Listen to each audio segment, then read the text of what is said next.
inside, our hearts open wide, and we'll never tire. We do not comply. We do not comply.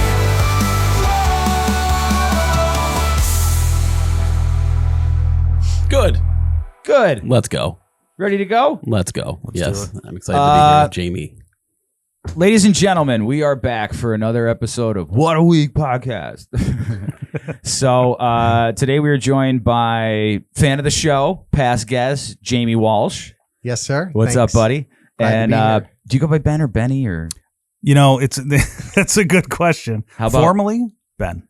So is Benny now like your cute name? It's like my alter ego. It's kind of like my social media thing. All right, so Benny.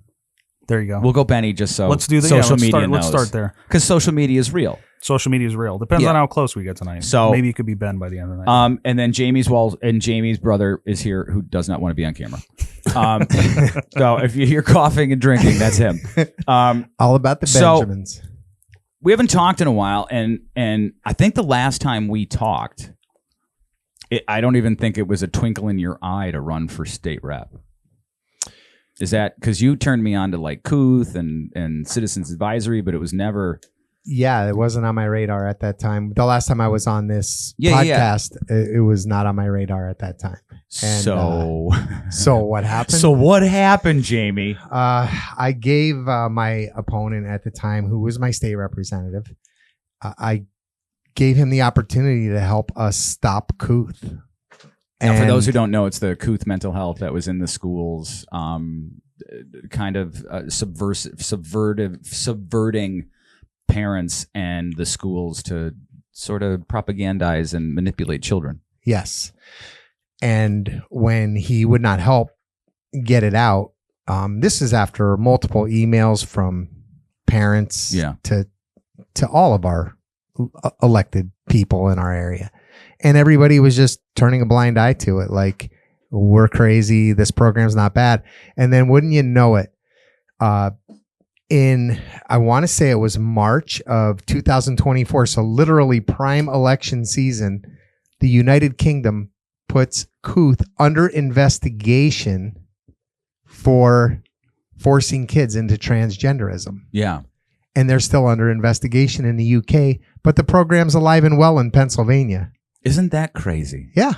How does that happen? I don't know what's wrong with the Wilkes-Barre area's leadership, Wyoming Valley West's leadership, Wyoming area's leadership. They've been lied to. Who else? Pittston area has it. Pittston area It's has on the it, shelf. but it's in the closet. You know who doesn't have it anymore? Scranton School Scranton. District. Because they watched the podcast. One of the school directors watched the podcast and was like, well, when Dan signed on as an anonymous child. Yeah, I remember that. Jim 246 or whatever it is.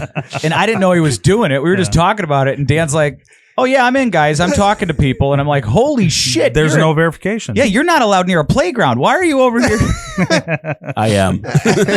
He's got two wonderful kids in the Boy Scouts. But that was a moment for them. They were like, holy shit. They went, from what I understand, they went to their people who wanted to have it, and the school director said, you can sign on anonymously. And they said, no, you can't. He goes, go do it. I'll wait. And then they came back and they were like, oh shit, like this is bad.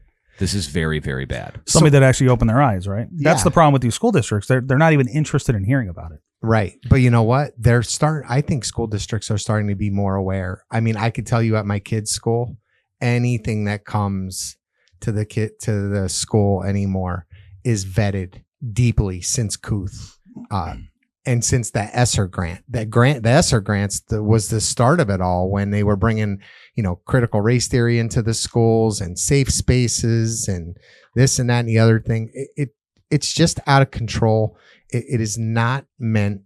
It's meant to be a safe place for our kids. Correct. For them to learn arithmetic, for them to learn how to read, how to write, and it is not meant they're not meant to be indoctrination camps. But since the Department of Education has been in existence, test scores across the United States have gone down.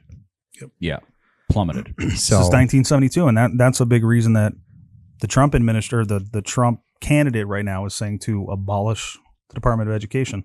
A lot of people see that hear doesn't that and they float. go, oh my God. That doesn't float real well with teachers. But then you go like, Sure. hey, the kids are getting dumber. Like, shouldn't we be concerned about that? It releases $85 billion in federal funds and gives it back to the states. Don't you think they'd want to use that when you money? lose it, when you get rid of the Department of Education. Yeah, you put it back in the states. I think one of the things that people don't realize about grants are, yes, it is money, but there's always strings attached. And, you know, like with the ESSER stuff, it's like, hey, we want to give you all this. And then the school districts are like, COVID, we need money. And they don't, I think they think that like, oh, we can manage. Like, this isn't a big deal. We can manage whatever these criteria are that we have to put into our programs. And that's where I think that's where they extort you. I think that's where they blackmail you. I think that's where they get you over the barrel, for lack of a better term. And this is how this stuff happens. But this is not just school districts. This is counties, cities. But see, then they immediately, when we say we want to abolish the Pennsylvania Department of Education or the Federal Department of Education, you're instantly anti-teacher, and which is nothing further than the not truth. True at all. Yep. In fact, my kids, my son and daughter both went through the same elementary school. A few different principals that have come through there. They've been fantastic. Our teachers are fantastic. They don't want to teach this garbage. No, they don't. No, and it's not being taught. It's not being taught only in health class, right? And it's time to start standing up for our teachers and giving them the support, publicly going to meetings and saying, "Listen, there ain't one teacher in here that wants to teach this garbage. They don't want to make dumb kids." I think somehow one of the things that I noticed during all of this, and I wasn't paying attention, and I blame myself because I've been in media most of my life. But one of the things that I noticed was, the unions have incredible power, and they have incredible influence because what they represent is a large voting bloc. So the reason the kids were locked down, masked, not going to school for 18 months was because of the teachers union. Absolutely. And it was, and I'm not talking the local teachers union. I'm talking the national teachers union. The crazy whack job that stands up every time she talks, Randy Weingartner. And so I had to go to when I ran for, did I ever tell this story? I don't think so. So when I ran for school director in Scranton, because I knew that I'm one of 9. No one's ever going to probably side with me because my ideas would be so common sense that you don't do it. And I'm very active on X or Twitter. Yep. And there was a clip of Randy Weingartner saying crazy shit, jumping up and down. She's nuts. And I shared it. And I didn't realize when I shared it that underneath the comment was, we should ban teachers unions. Oh, right? Yeah. So the teachers union had already endorsed me. Oh, no. So I go in, I get called in there, and I knew within like 15 minutes, like there was no nuanced or pragmatic discussion about it. And for the next like 90 minutes, it was, and I hate to compare it to this, but it was like a Chinese struggle session about how I'm not a good person,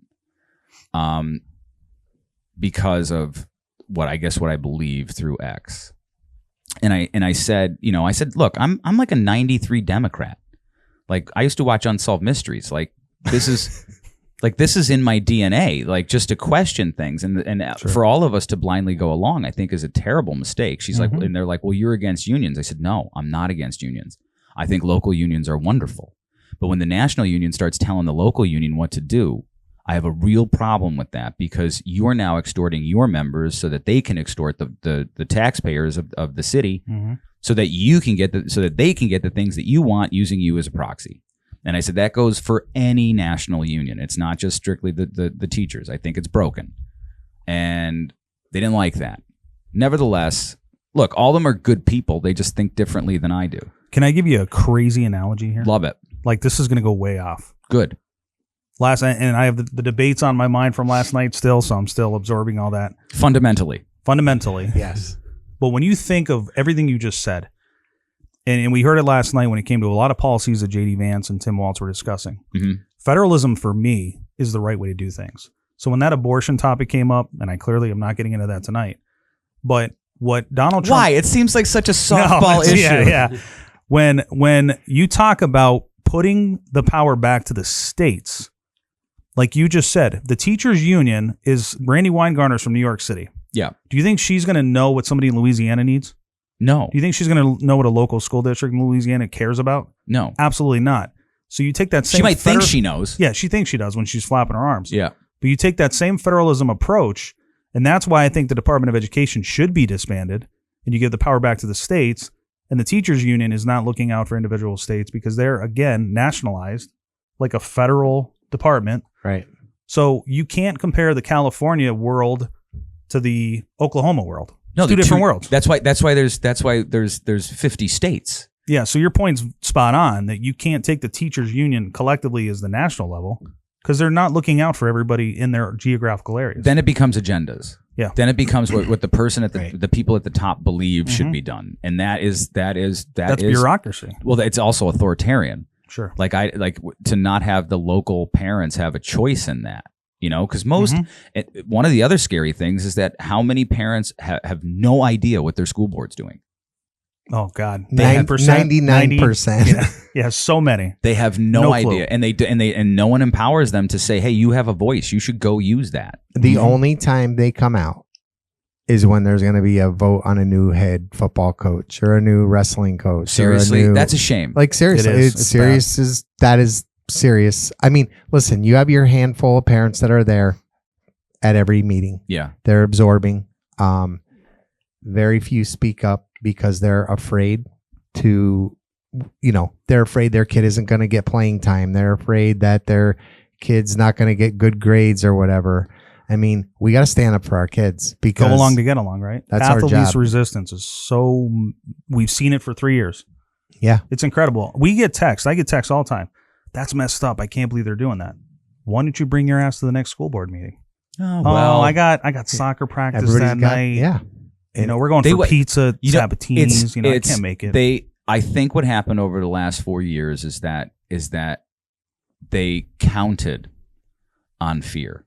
They counted on people's fear to speak up, to be judged, to lose their livelihood, or to diminish any sort of social stature whatsoever. And they counted on they're not going to stand up.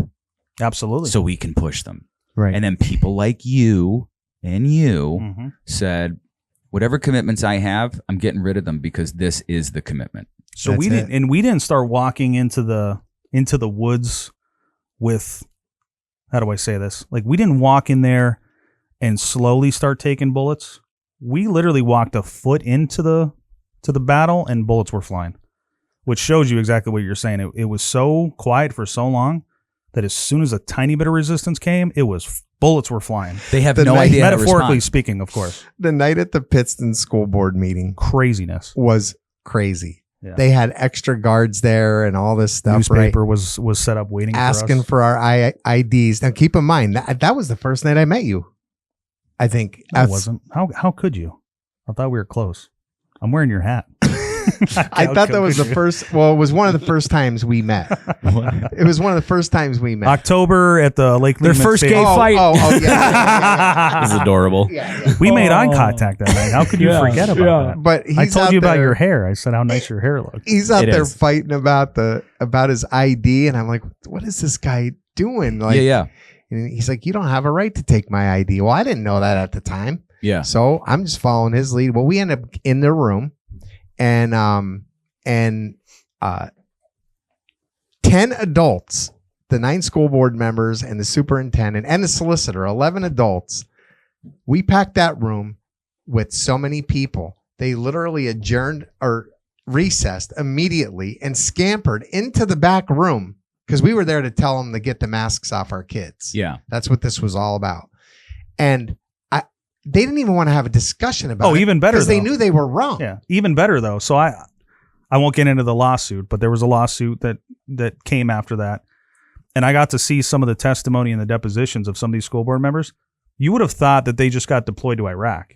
I mean, they were like, we hurried into the room and we asked for extra security, and this is just normal people like him and I who are just there to redress our government, Yeah. right? Something that you're allowed to do in the First Amendment. Yeah. And these people, back to that what I was saying, as far as we walked a foot into the woods and then It was nuts. See that they're so not used to any of that. I've noticed that.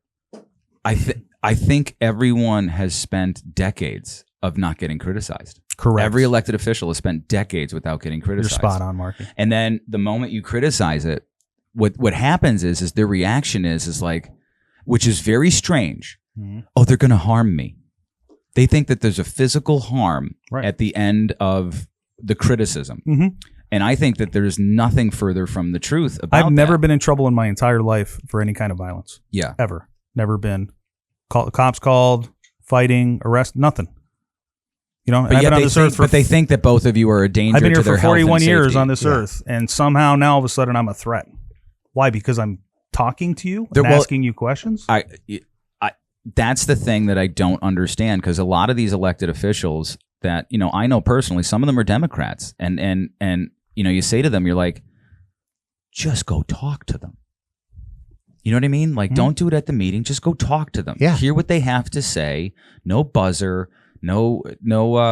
Like, you gotta stop talking right now, or we're not allowed. It's not an agenda item. None of that. Like, just if these people are, you see them as a thorn in your side, there is nothing better than to break bread.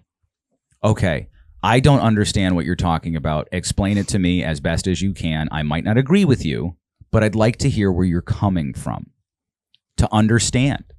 And they don't do that. No. The parties are so siloed right now that it's you are the enemy, and But that's fucking dangerous. I think there's a part of it too, which is just you're right on that, but I think there's not so much. There are certain people with so much arrogance to them. it's all ego. It's all ego because, you know, to your point, some people just don't know what to do because they've never encountered somebody asking them questions. Yeah, they're afraid too. But then there's another group that we've noticed, especially like certain dickbag solicitors, no names, Crestwood, Or county commissioners up or here. that guy. We got a clip. We have a clip for later. Listen, We have clips Commissioner for later. Napoleon. We got to talk about We Commissioner. have clips for Napoleon. later. Yeah. Toothpick arms there.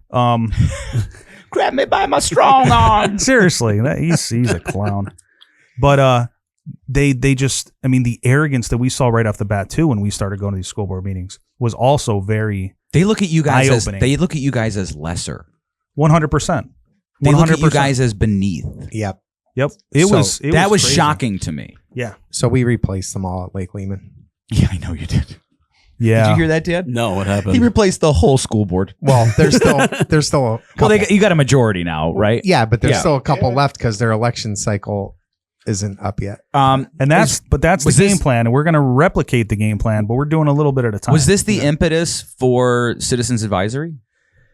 Yeah. So Tell me about that real quick while I go turn the air on. Oh, absolutely, man. So myself, well, Jamie started it. Jamie, you know, we talk about this, but Jamie was the person that took the first step towards Citizens Advisory when he had on October 12th, I think we just said. Yes. The Lake Lehman event up in Lake Lehman High School. And you put on an event it was like 400 to 500 parents. Now this was, for context, Marky, this was when all the lockdowns were getting into that 18-month time frame. I mean, we're like 15, 16 months. We were going back to school in 2021. This is after a full year of knowing the COVID situation. So this is like all of the second half of 21. Yeah, because I think because the lockdowns were March of 20. Yeah, but we were Correct, my school district. I'm not sure about yours, but Lake Lehman was planning to go back masks optional. Like we were going back masks optional. That was it. And that was August of 21, right? The Friday, yeah. Well, no, we always start in September after Labor September, Day. yep. The Friday before we go back to school, Tom Wolf, who had his powers stripped from him, Herr Wolf, by the people. It was a referendum, remember? Referendum. Yep. In May, we voted to strip Tom Wolf of his executive powers because he abused them. Yeah. He gave his powers to Allison Beam, the Secretary of Health. A lawyer, by the way. Not a doctor. Not a doctor. Secretary of Health, lawyer. And she instituted, the Friday before we were going back to school, she instituted another masking mandate. Statewide. No exceptions. Well, that's when I lost my mind. Yep. So you're talking late August, early September of 21. Yeah. Yep. You're like, holy and remember, shit. the information at the very beginning, I'll be the first to admit it. I tell people this all the time. In 2020, I had my stepson who was a senior and my daughter who's in kindergarten. They both lost out on those years, but at the time I understood. I said, okay, brand new virus. We don't know a lot about it. I was just like everybody else at the beginning. We don't know what's going on. Better safe than sorry. Me too. Better safe than sorry. Let's get away from it. I remember when the first time I heard about coronavirus, I heard it was killing people. I'm like, man, this is bad, right? But again, as time goes on, as the evolution takes place and we start to get more and more factual information, not propaganda. Yeah. Parents like him and I who had young children who were being locked out of schools started to ask questions. That was the impetus for me, was I started going to the school board meetings just asking questions, and they looked at me like, not answering you. And then I got pissed. And I'm like, you deserve an answer. I deserve an answer. Yeah. And I was pissed. Especially when you have doctors like Macari coming out saying that, kids don't even transmit this because they're ACE2 receptors. They were the safest group. Yeah, they were the safest group. Yep. Kids, yep. And Robert Malone came out, and Peter Peter McCorry, Peter McCullough, Peter McCullough, and now Jay Bhattacharya. And the guy that invented, the COVID shot's a whole nother thing, but the guy that invented the delivery system for the mRNA vaccine was Robert Malone. Yeah, is telling people, do not give this to your kids. Yeah. Yes. I invented it and I'm telling you not to use it. And every shot, he still has the patent. Every shot, he's getting paid, and he's saying, don't give this to your kids. Like, and the only thing that they're listening to is a CDC study that was done by who's the one that's Fauci? NIH, yeah, Fauci. Or NIAID. NIAID. Francis Collins, NIH. Yeah, you're right. Yeah, the NIH did that study with the CDC, and that's all they were following. They weren't listening to all. We're just following the CDC guidelines. Yeah. Guidelines aren't laws. Yeah. Mandates aren't laws. So this is where we kind of like all click together. Yeah, you were fighting your battle at Lake Lehman solo or with a group of parents. I was fighting my battle down in Pittston solo. Although when I went in there, I had a few people be like, oh, I'm glad you spoke up. Well, why don't you speak up too? Yeah. But that was the first time ever I went to a school board meeting in my entire life. And it was really, I'm up to that point, I was super apolitical. I was never into politics. Yeah. Not even saying that I am truly now. Well, it's not really political. It's like, oh, you're fucking with my kids. 100%. This was a parental rights. That's not a politics issue. Well, as we get into the conversation, it became more and more political. But then this lovely man held that thing up at Lake Lehman, that event that he put on by himself, paid for by himself, brought in one of the attorneys that we all knew about because he was defending businesses from the lockdowns. Taste of Sicily, was it? Yep, Taste of Sicily. They made national news, and he was their attorney. Eric Winter was the attorney. Is that the one? Is that the one they fined like 800 times, and he all of them have been thrown out since? Yes. Yeah, and actually, Matt and Melody Tarr, that started their own school since then, were in the inception of Citizens Advisory. Mm-hmm. Abby Bellis, George, George, Amy Carrozza, like all these people just came out of the woodwork. We were looking for that place to go, and he put the event on, and that became the place where we went. Then we all met. That was like your big networking American That was event. the birth. It really that was was the birth of Citizens Advisory. And the newspaper said there was 200 people there. There was 450 people. Oh, they were dirtbags. They came there. They recorded what they wanted. Well, the put press. the shot in. Yeah, and then they left. We were even saying to them when they were leaving, like, "Where are you going? The event didn't even start yet. Where are you going?" Yeah. They got it's like I said, I'm in media. It's very like now it's just incredibly apparent how I used to call them mentally ill, and now I'm really I was like I was watching the debate last night with my wife. Like for everyone who thinks that I'm crazy and like I have like these fucking crazy right wing things, like I talk about this with my fled communist Russia wife. You know what I mean? Yeah. So like I kind of know what's going on from her perspective. Yeah. I think that a lot of these people who are hardcore, like trust the science, lockdown save lives, I think they believe it in a religious sense. Oh yeah. Absolutely. Fanatical. I think that that there is no Socratic or scientific method to have a discussion with them and have a resolution. I think that's why it's dangerous because they won't give an inch to admit that they were wrong about something. And they truly believe the government has their best interest. Yeah. And that's scary. Yeah. And then you're like, but like the Tuskegee experiment and then like 78 other things, MK Ultra. And they're like, they're good. They got better. Do you know COVID? That was then. That's not now. Yeah. That was a night. They killed Kennedy in 63. They wouldn't do anything again. Yeah. No. So COVID was being tested. Coca-Cola and 7-Up popped hot for COVID-19 during this whole insane. We were buying tests so we could stick it in orange juice. There you go, and it probably popped hot. Well, you show it to one of these didn't, people, and they still would be like, "That's not true." Yeah, you just got a No, bad literally, one. I just You got showed a it to bad you. one. Yeah, you got a bad one. So then Citizens Advisory gets together to decide to be. I always tell people if you have a movement, you need a flag. Mhm. You need something to stand behind, a symbol or a group or whatever. So, what was Citizens Advisory's mission? Our mission was to really defend our children. That was it, and protect them in all ways from curricula that they're trying to put into the schools. All of these vaccine clinics they were trying to put into the schools. They're turning schools into school-based healthcare systems now. So your kids are going in. There's schools in Pennsylvania that have school-based healthcare right on site. So if your daughter gets pregnant, they can go over and have a discussion without your knowledge. And bill Medicare. As the parent. Yeah. Mhm.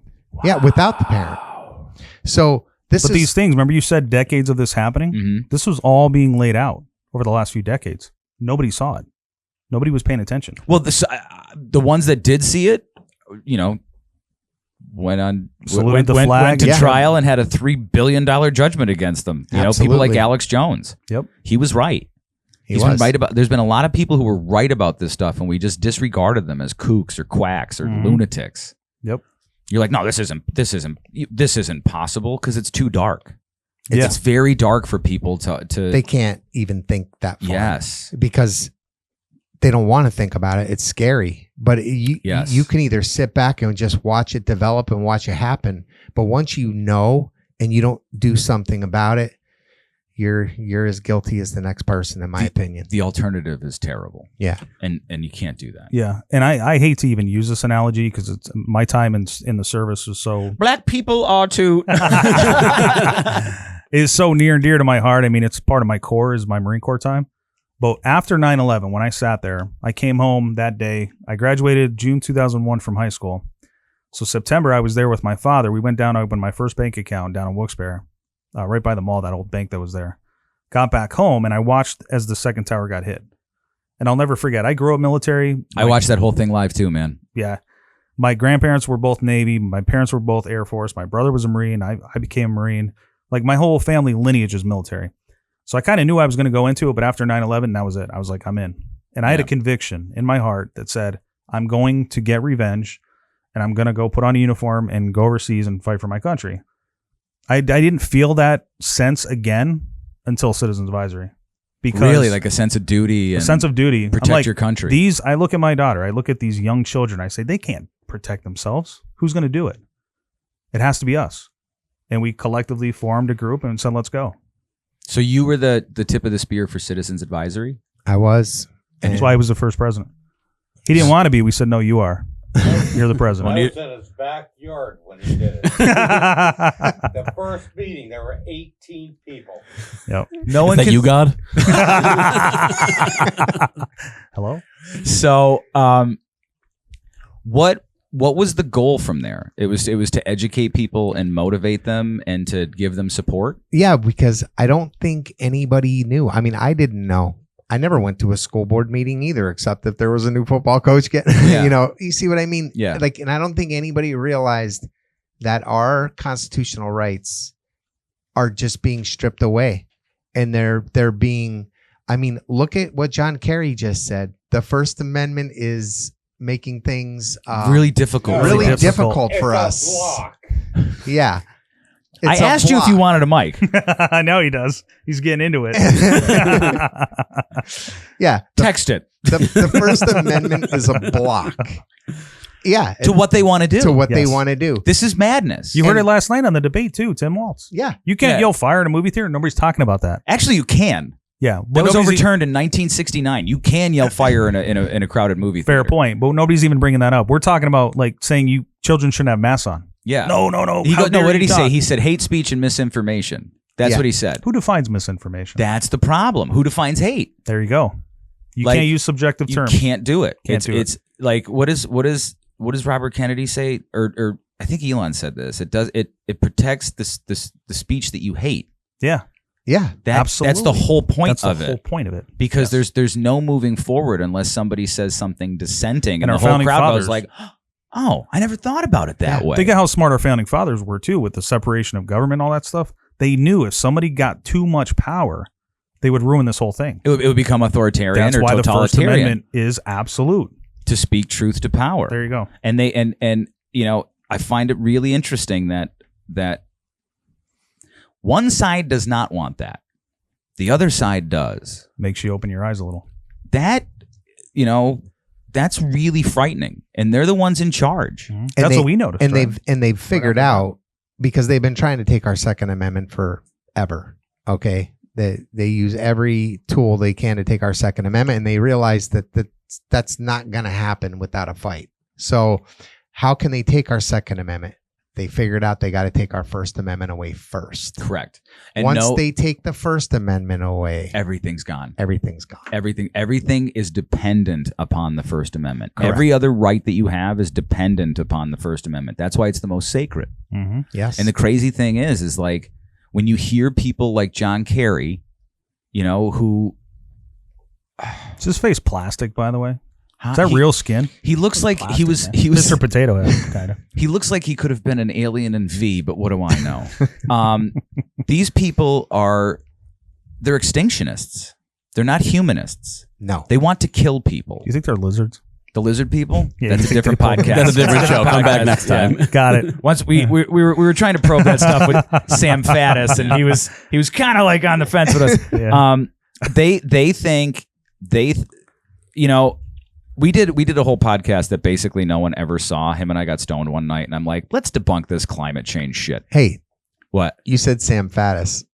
Yeah. So I got to tell you, Sam Faddis was at the first organization meeting the day I decided that I was going to run. No kidding. He drove up, and he's one of the best guys I've ever met. He really is. And we met at a friend's cabin who worked on my campaign up in New Angola, and her and her husband are fantastic. And there was 5 of us in the room, and Sam was one of them.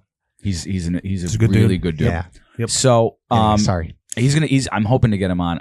He was supposed to be on last week, and I got sick, so I'm hoping next week. So Citizen Advisory does what it does, and then you have a confrontation with Mike Cabell. You had no intentions of running. Can I tell this story real Yes, quick? please. Yeah. We've already heard from Jamie for hours in private. Let me well, no, because it's good. It's a different perspective that Jamie may or may not. No, that's what I love, man. Agree with. What we noticed, we were spending all kinds of hours a day. Now, remember, this is a volunteer position. All of us are volunteer board members. So we're going to work, we're doing our thing, we're taking care of our families, and then we're doing this in our not literally spare time. Yeah, literally. Which little you had. Little you have, you find room. So we were starting to make a lot of impacts. We were doing really good with, we got into election integrity. We went through a court case there. We beat Luzerne County pro se. We started to get, the Scranton School District removing Couth amongst some other schools that we heard about. Big applause there. We were really seeing where school boards, and now since we had persistent pressure on them, we're starting to ease up a little and going, whoa, these guys aren't going away. Well, we're going to have to find a way to work with them. Is it pressure or accountability? It probably a little bit of both. Okay. Right?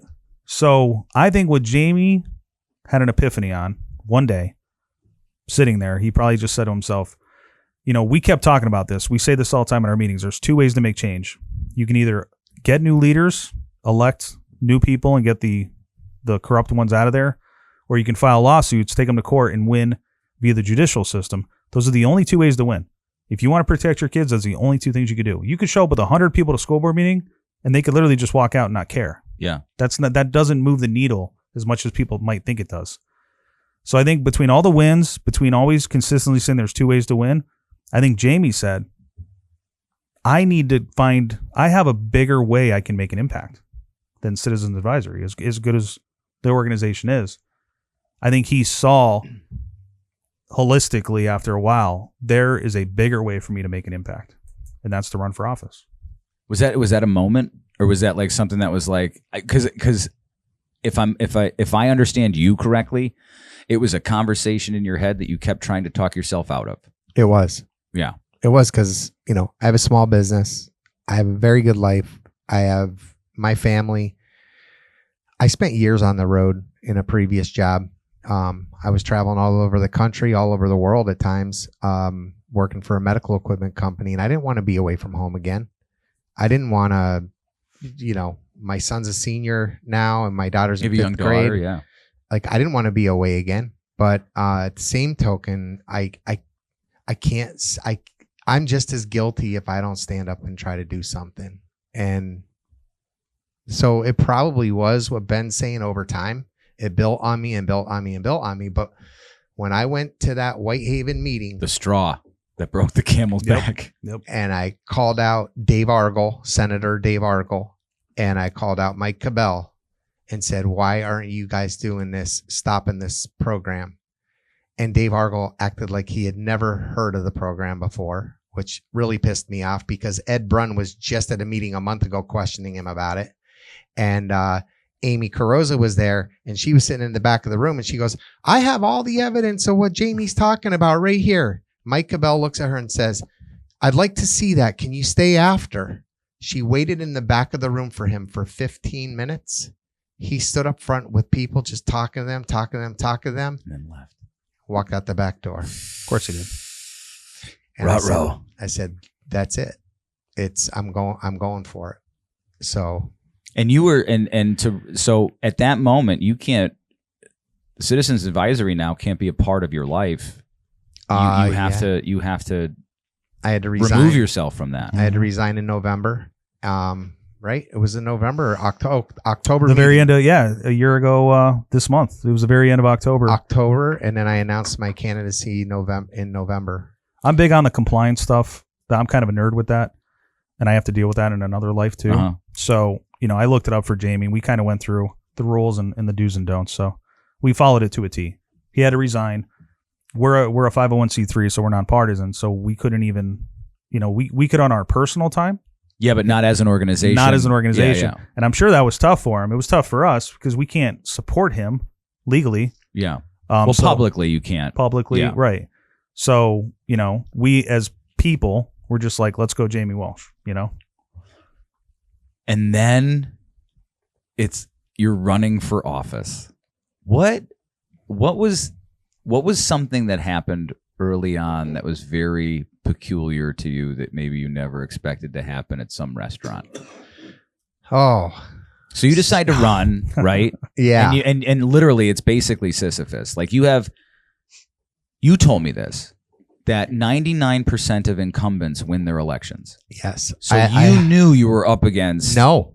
You didn't know that at the time? If I knew that, I probably wouldn't have ran. I wasn't going to spend $40,000 and have a 1% chance of losing. Or winning. Winning. Yeah, that's what I meant. Yeah. But I went to Leggio's restaurant in Dallas.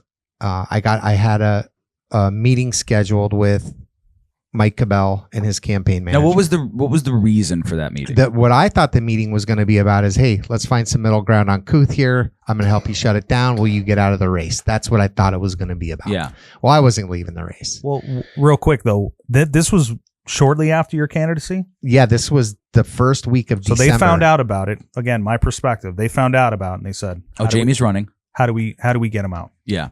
Yeah. So we want smooth sailing for our guy. Yeah. How do we get him out with no PR damage? Yeah.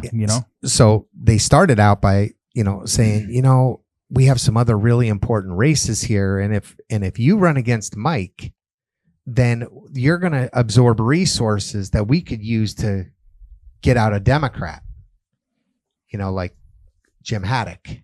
And I'm like, okay, so I'm going to run against you. Well, we thought, now this is his campaign manager speaking, not Mike Cabell. Mm-hmm. His campaign manager said, well, we were talking, and keep in mind, never talk to these guys face to face, one-on-one, except in public meeting. I talked to Cabell, Never talked to them. Now you guys are sitting around eating Alfredo sauce. Yeah, we're eating Alfredo. It's all over us.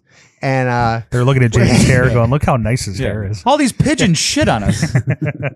He's got amazing hair. And his campaign manager said, and I had 2 witnesses there at the time because my wife made me make her one promise when I ran, and it was the best advice that I had. Don't go to any meetings without a witness. Good idea. And I didn't. And I had 2 witnesses at that meeting. So he said, after I still said I was running because I don't really care if they're going to spend money to try to beat me. This is bigger than me. You know what I mean? He said, well, what if we give you $10,000 for your campaign, because they knew I had already spent money on a lot of stuff because kickoff a campaign isn't cheap. Yep. So they thought he probably has about 10 grand invested, which I was probably close to that. How about we give you $10,000 and you will be, now keep in mind, they've known me now for 35 minutes. I have Alfredo sauce all over my face. Yeah. They've known you through the appetizers. Yeah. Yeah. And we're going to make you the leading candidate for Lisa Baker's seat when she retires in 2026. Interesting. I said, no, thank you. And I said, is that all? And that was it. Like, so they tried to bribe you. Yeah. It was straight up bribe. That's how politicians work, huh? I'm sure it's not the first time that's happened before. And I'm still not sure that I'm done with that, because I wanted to finish this election first. And then I don't really know that there's a statute of limitations on bribery, but I am going to be looking into that as soon as this is all over. So did that kind of stoke the fire in your belly? Oh, that pissed me off because, I have a legitimate concern about my daughter. Like my son, you know what? He was a sophomore. My daughter's in 3rd grade, second going into 3rd grade, and they're bringing this garbage program, trying to push it into all Luzerne County schools. But their idea is let's continue to screw over your daughter so that daddy can have for 10 grand a job in 2 years. For 10 grand, yeah. Yeah. But see, that's how these people work. They never really had a real job in their entire life. They just live off the government job to government job to government job. And they don't know what it's like to start a small business, grow it from nothing, struggle. And they just go from government job to government job to government job. And they think everybody is them and everybody has a price. So you what was it like running your race? Because you're up against a lot of money, right? So it's you, and I'm sure you have a team. And what was the strategy that you guys decided early on to say this gives us our best shot? I've worked with numbers my whole life, and I knew where my weaknesses were in the district. Mm-hmm. I knew where his strengths were going to be. And so the strategy was literally to closer. No. I'm just looking at him. Oh, no, I'm just cool? fidgety. Yeah. Oh, okay. Yeah. Okay. So he's on his 7th cup of coffee. my strategy was to reinforce where my stronger areas were. And then in the last 3 months, before he could really react, and really the strategy from day one was to keep him on defense. And as long as I could keep him on defense the whole time, most teams that have their defense on the field for 3/4 of the game lose. So that was the strategy. And what was in lieu of money, what did the universe look like for volunteers and help? And what was the strategies that you guys did? Like, what did you do? The people that came out to volunteer, they made phone calls for me. They door knocked for me. Our team knocked over 10,000 doors. That's insane.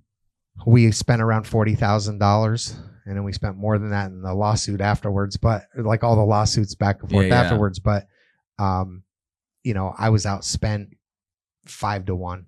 He had easily. $200K. Oh yeah, easily. So you had 40 grand in a group of determined people, and he had $200K. Yeah. Okay. Yeah. he was backed by every Republican in Luzerne County. I didn't have one on my side. So even the former... what about the party? What about the Luzerne County GOP? I never heard from them during the election or during the campaign. And I've only heard from one of them since this is all over to congratulate me. Holy shit. Mm-hmm. You're a candidate in their county, Yeah, in their party. Right. Yeah. And no one talked to you. No. Is that a little weird? Yes. Yeah, because they know we have had enough of their nonsense. And But wouldn't it behoove them to be like, like the Mike Cabell Alfredo dinner? Wouldn't it behoove them to be like, all right, how can we help you? Because the way I understand it, the party is supposed to help all of their candidates. oh no. Well, Am I wrong in assuming It's that? the same thing as the school boards. Remember how they didn't think they're bigger than us, they're more powerful than us, they're more important than us, and they look down on us? Politicians are the same issue. Yep. So they didn't think we as an organization, Jamie Walsh as coming from that organization and even his background with his whole resume, they still think like you're nobody to me. Right? There's a sense of that. And until you start defeating them routinely, you're not a threat. Well, and But Jamie just changed all that. Trajectory is gone. And keep in mind, they're used to lining up their next person that's going to take that spot. Yeah, it's not your time yet. Yeah, so Yeah. they never earned that spot. You know what I mean? Yes. They even ran two candidates in the back mountain during Mike Cabell's race the first time he won. They ran two candidates. The party pitted two other Republicans against each other so they would split their vote in the back mountain so Mike Cabell could win. That's fucking crazy. Oh, yeah. Oh, yeah. We're on to them. And they're scared to death, and they should be because elections happen every couple of years. Mm-hmm. So you go through this whole thing. I'm with you. Election night. Yeah. What a nightmare that was. Up at your party? Mm-hmm. Tell me. Okay, so maybe I'll set the stage You for set this, the stage. right? So against all odds, everything was against you. Everything. The money, he had the money, but you had the ferocity of a few people who gave a damn. And that's who your team was. 40. Was it 40 people? 40 volunteers. So I came up and, usually when I help out candidates, I like to go on election day and see if they're okay. And Jamie's up at some country club and he's out front and he's doing a great job and trying to get everybody to vote. We went to, I forget the other location, but trying to get people to vote. And, it seemed pretty split. And we go to either your victory party or your womp party, right? And I'm telling you, man, like I had a good feeling, but I was cautiously optimistic. And then the results started coming in, and you were declared the winner. And then you weren't declared the winner. And then you were declared the winner. And then you weren't declared the winner. And then you were declared the winner. And then you weren't declared the winner. Now there is no winner. And I filmed all of this. Oh, no. Yep. Then he was declared the winner. Oh, there was one more? By 83 votes. And Alex Flynn, one of my Yeah, Alex is the best. That's the night I met him. volunteers, yeah. He was sweating bullets. He goes, Jamie, how do you think you're going to do in Lake Township? That hasn't come in yet. I'm like, Lake Township didn't come in yet. That's the township that borders my home township. Yeah. I'm like, I'm going to clean him up there. Yeah. He goes, well, you got to beat him by 84 votes. Yeah. And I beat him by 90. 87? 87? Why are you guessing? 87. Well, because if you can won do by math 4, there. then Yeah. that'd be 87. Well, it wasn't 4 from the Well, beginning. no, I won Okay. by 8. Oh, that's I right. won by That's 8. right. Oh, okay. So that night you were up by 8. Yeah, at the end of that night, I was up by 8. Okay. This was April, 23rd, and they didn't certify the election until. September 23rd. So for this long of a period of time, no one knows who the candidate is for the general election in the 117th. Correct. And no one paid attention to it. You didn't see it in the newspapers. You didn't see it in national news. The media really didn't cover it. And it's like, this is insane. Like, to not have a victor. You're talking about free, fair elections. Everything's groovy. Yet I think it was like 100, I wrote it down, 150 some days Yeah. that you didn't know that you were the candidate And they're printing ballots this week? Right. They just approved the ballots Monday. 2 days ago. Last Monday. Yeah, 8 or 9 days ago. Yeah. No. It was this Monday. Just this Monday. Yeah. So you found out a week ago Yeah. you were officially on the ballot. Yeah. As the Republican candidate for the 117th running against no one. Correct. I don't have an opponent unless somebody runs a write-in. And there's state Supreme Court cases that are involved in this? Yes. Are they still ongoing or have they been adjudicated? Done. They're all adjudicated. Everything's adjudicated. And what was the findings? The findings, well, because it affects the state, doesn't it? It really does. Statewide precedent. Yep. We set a statewide precedent, and I lost that case, but it's okay because it's setting a good statewide precedent that when you go this motor voter system that Shapiro put in a year ago, where if you go to update your driver's license or change your registration on your vehicle, it automatically changes your address. Yep. So that happened in one of my cases where his cousin lived in Schuylkill County, changed his Micah Bell's cousin lived in Schuylkill County. Yeah, changed his vehicle registration there, and it flipped his voter ID there instead of staying in Butler Township, where he always voted. And the reason he didn't want it to change, what he said on the stand, is because he wasn't fully living in his Schuylkill County home. He was renovating it. He bought it in June of 2023, and he was still renovating it in March of 2024. And he didn't officially move in there till March 29th, which was within 30 days, which you're allowed to vote in your old precinct. Which prompted a Republican PA House, 63 of them, have now sued the Shapiro administration due to his race. It cracked open this loophole in the AVR system, which a lot of Pennsylvania residents were really concerned about to begin with when it was implemented last year, unilaterally by dictator Shapiro. And now his case literally brings that back to light. It now has to be litigated through a court again. So that whole system, which is good, might Very go away. good. It might go away. We don't know. Yeah. It's very good. So, what a ride! What a ride. I mean, Jamie, does your wife still love you? Let's not forget about the 30 days of drop box ballots that they had to adjudicate. We were there for 4 weeks oh yeah. for that. After okay? Let's not forget about that. Yeah, after the election was over, because of the mail-in ballots and the Dropbox ballots and all this stuff, there was adjudication that had to happen, and they had to look at every single vote that was dropped in. I mean, It was amazing. It was amazing to watch them work, and we were there every day except for one. There was one reason one day I couldn't be there, but watching them go through every single ballot and the problems that mail-in ballots have. The chaos that mail-in ballots, which is exactly what they want, let's face it, but the chaos that explain the chaos to me. They have to. All of these ones that can't be scanned in, for one reason or another, they have to adjudicate them. So, like, if there's a stray mark, or there's like 3 or 4 reasons, but there's a lot of these ballots that they have to go through. If somebody went to vote in person on election day and they couldn't, but they had to fill out a provisional ballot, there was 37 of them. And I'm only leading by 8 votes. So after they're all counted, I'm only up by 4. So it's just our election system is broken.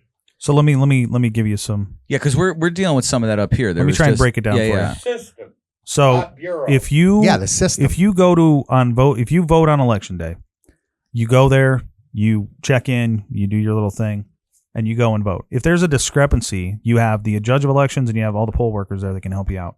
If you have to go and shred your vote or whatever and do it again, whatever, in the past that's been handled on site and you would vote that day. What he's talking about is this new system that we have to deal with, provisionals and mail-in ballots.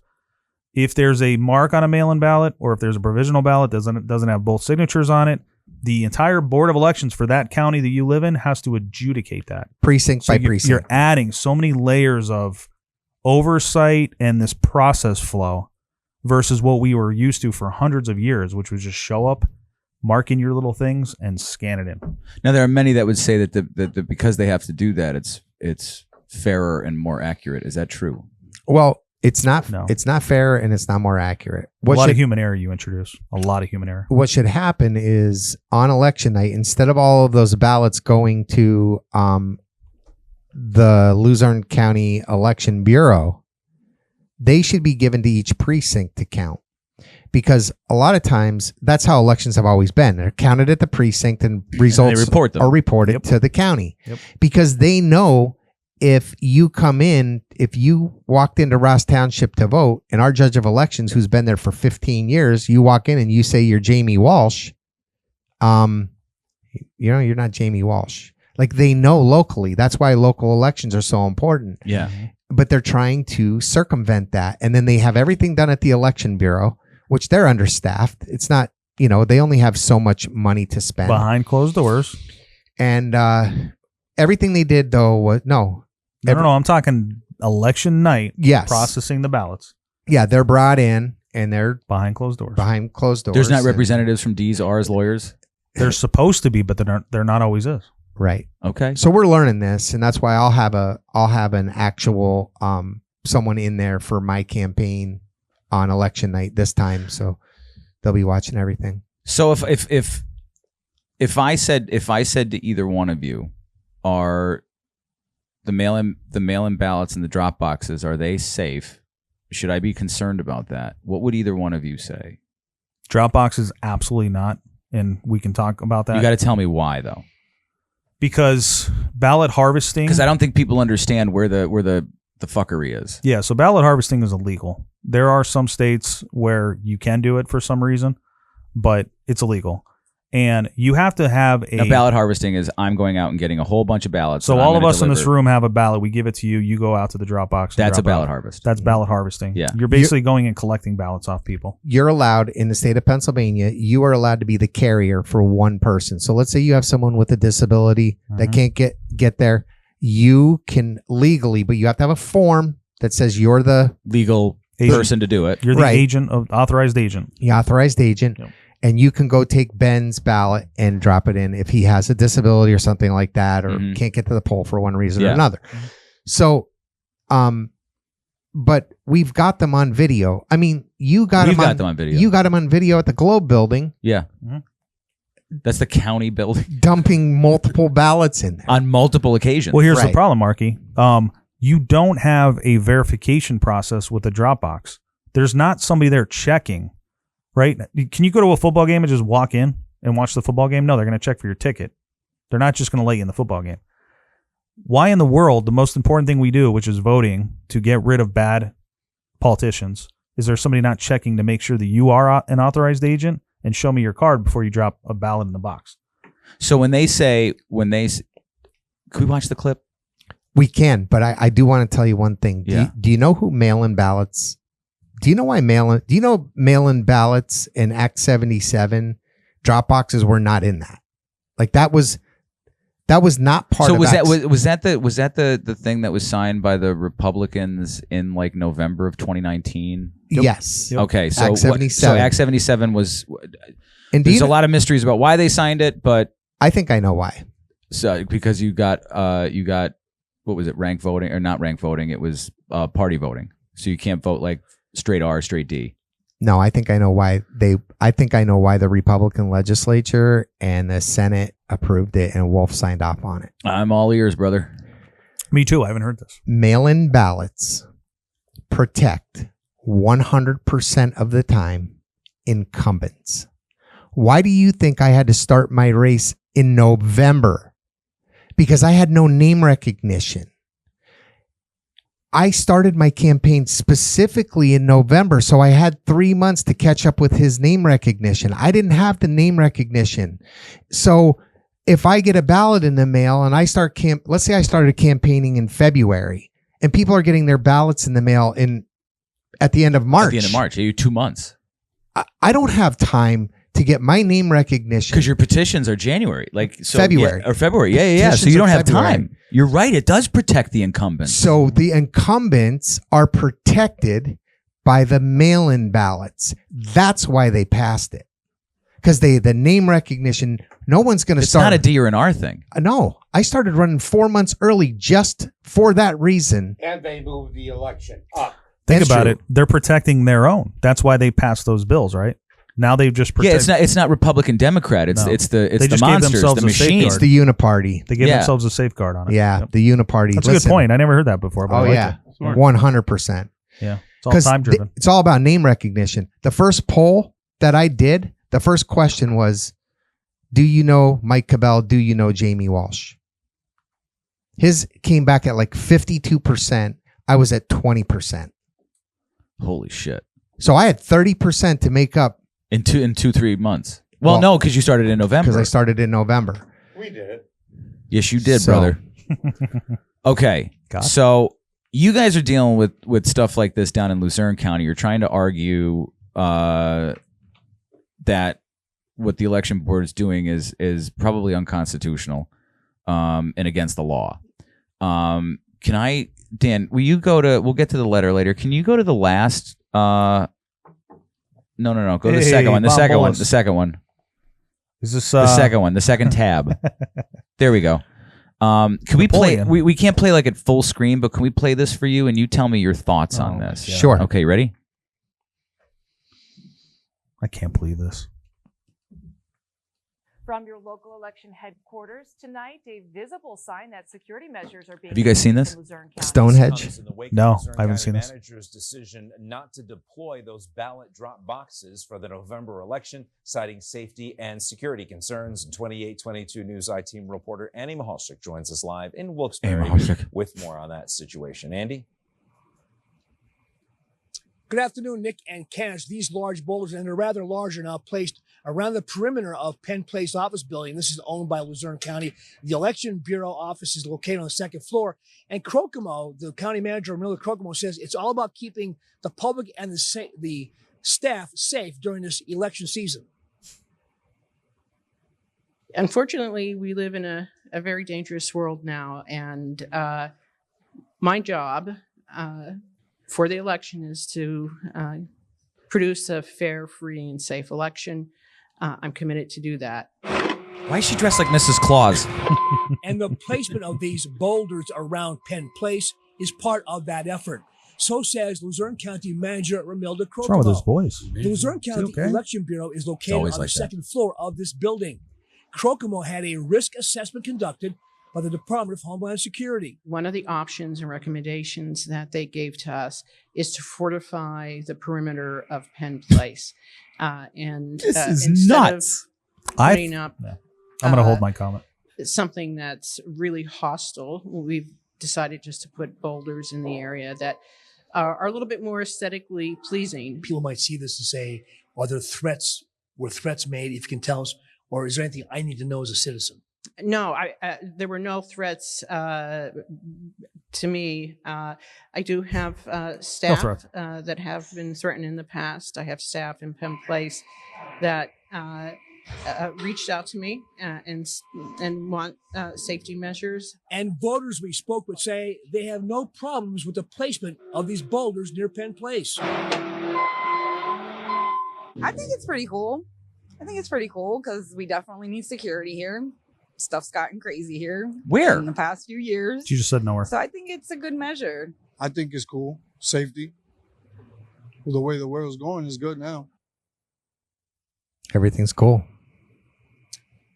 As long as it's And cool. Crocomo tells good with me it if that it's cool. other security measures are being taken. Some will be visible, like these boulders. Others will not be so obvious. Now, you can see all of our early reports on the ballot box controversy on our website, PAhomepage.com. Nick and Candace, back to you. All right, But Andy, thank Can you. I add in on this real quick? Please. I thought that those things that were protecting Penn Place were the ladies of the View having bowel movements right outside Luzerne County. You thought they shit rocks? Yeah, man. I thought Where was that the threat? Where was the threat? That's cool. There was no threat. So why That is cool. would the Department of Homeland Security, like, if there's no threat, right? Why do a thing? Is it like, to me? Preventative. Yeah, but I look at it as No. It's I look messaging. at it as it sends a message. It's a message. It's Yeah. a message It's a for message. sure. Yeah, and what's the message? It's Well, creating a narrative. It's creating a narrative. Because What do they do? people are going to presume that a certain group of people threatened a certain party affiliation. Repeat the lie, repeat the lie, repeat the lie. Eventually, somebody's going to get stuck in their head and think it's true. This is like I Can saw. I tell you something? Please. Luzerne County. Jamie knows this. Wait. You got to go back to the CBS interview. See, they've been like seeding this for about a year. Yeah, that conservatives are a threat to the election. So let me tell the story. Tell about the CBS interview. So I got a phone. Do you know anything about this, Dan? I'm still trying to figure out what these boulders are going to stop. So check like a golf cart. I think you're going to be Cars. intrigued by this story though. So CBS News called one of somebody that we know in Luzerne County. I'm not going to drop. No. names. The CBS story that CBS did with Crocamo. I know. And, I'll get to that. Okay. Yep. I'll wrap it all I'm together. gonna hit the restroom. You can hit it. They called. I spoke to this guy, and he was curious about people for this election. If there was concerns, why are people so motivated to vote? Is there, security risks? All the whole nine, right? Excuse me. I said, "Oh, this is perfect that you're coming to me because we, as an organization, in 2022, after Papergate, we submitted a right to know, which is like a FOIA to Luzerne County. Luzerne County denied it. We appealed it to the Office of Open Records. We actually had to go to court because we beat them at the OOR, and then they petitioned the Luzerne County Court of Common Pleas to not release video surveillance to us from every voting location. Who petitioned them? Luzerne County. So Luzerne County to not release the video. So the Office of Open Records is a quasi-judicial, entity that oversees open records requests, right? So when we appealed to them, they have an attorney that works for the OOR, saw our case, came back and said, nope, Citizens Advisory wins, Luzerne County loses. That's a public record. You have to provide it to them. They are the public. So instead of giving it to us, you have 30 days after that OOR ruling to where you can petition a local Court of Common Pleas to not release it. And of course they did that. So I went in pro se, no legal experience. I'm not a lawyer, never want to be. And I just went in front and I just produced the facts to the court. During that time, and this is the important part, Luzerne County, the judge, Lisa Gelb, looked over to Luzerne County solicitor, and they kept claiming safety and security, just like they're doing here. It was the same thing 2 years ago. They kept saying, well, we can't release video surveillance because it's a safety concern. It's a security issue for our employees. We don't want anybody to see what the dummy cameras are, what the real cameras are, so on and so forth. I work in that world, so they're not going to fool me. I know about it. So I made my argument. They made their arguments. Lisa Gelb, to her credit, she looked at them and she said, well, I don't have anything in front of me. I have no proof.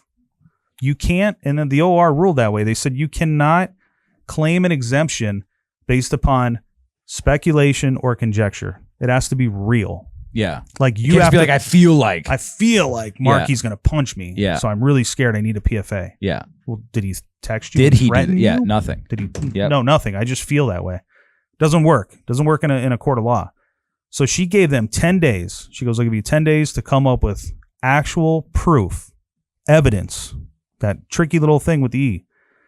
10 days to produce that against this case. They could have came out with affidavits from somebody saying I was threatened, an election worker. They could have come out with video proof of somebody chasing an election worker. Facebook posts. I'm going to come to your house and beat you up or something. In those 10 days, they produced zero evidence of any threats whatsoever. We won the case. But if you didn't push back, it would have happened. Yeah. A lot of people just let it go. We push back. But that's the thing that I don't think a lot of people don't even know that. And I've said this in front of, certain public meetings, but it's falling on deaf ears. You had a chance to validate what you're saying here a year ago, because it was April 2023, a year and a half. And they weren't able to produce a speck of evidence, not one that piece somebody of was threatened, that not somebody one was piece. And so why are they playing that game now? That's why are they after everything they that's want been that going to be on? the narrative. They want you to think that there is, because my story's not out there. People don't know about this. So they can run with this story because people don't know that the truth is, in a court of law, they found nothing. And the judge even gave them 10 days. So this is theater. This is total theater. This is theater to make people think that conservatives are psychos and they're gonna drive a truck bomb into the. Even better. You know what I mean? Even better. That's what they're thinking. Even better to Jamie, what he wanted me to cover. After that court case was finalized and we won, Judge Lisa Gale said, turn over the video. They won. Not a month later, after I just got done hearing about safety and security, somebody said, turn on your news. CBS News is running this national report on Luzerne County, Pennsylvania. 60 Minutes, wasn't it? 60? Something. It was like, one it of might those. have been, yeah. They're reliable. Trump just said, I'm not going to be on your show until you apologize about me, about Listen to Hunter's this. laptop. It's crazy. All the same people. Ramilda was on there. Emily Cook was on there, who's the current director of elections. All these people are on there going, I've been afraid for my life, you know, and literally. So the court finds nothing, and then they're outside going like, I'm scared. Yes. If Theater began during that, right? That's CBS if you were afraid for your life, would you go on national TV telling everybody where you're at? Their faces weren't blurred out. There was no blurred out faces. Let's think of that. Their names were on there. Here's where I work, and I'm afraid. Let's get a grip. That is dumb as shit. Oh yeah, yeah, crazy. So this is all theater. So then, absolute theater. About 2 months ago, who was that contacted us? They wanted our side of the story, right? Yeah. See, well, I just told them that. Oh, you did? Yeah. I was in the bathroom.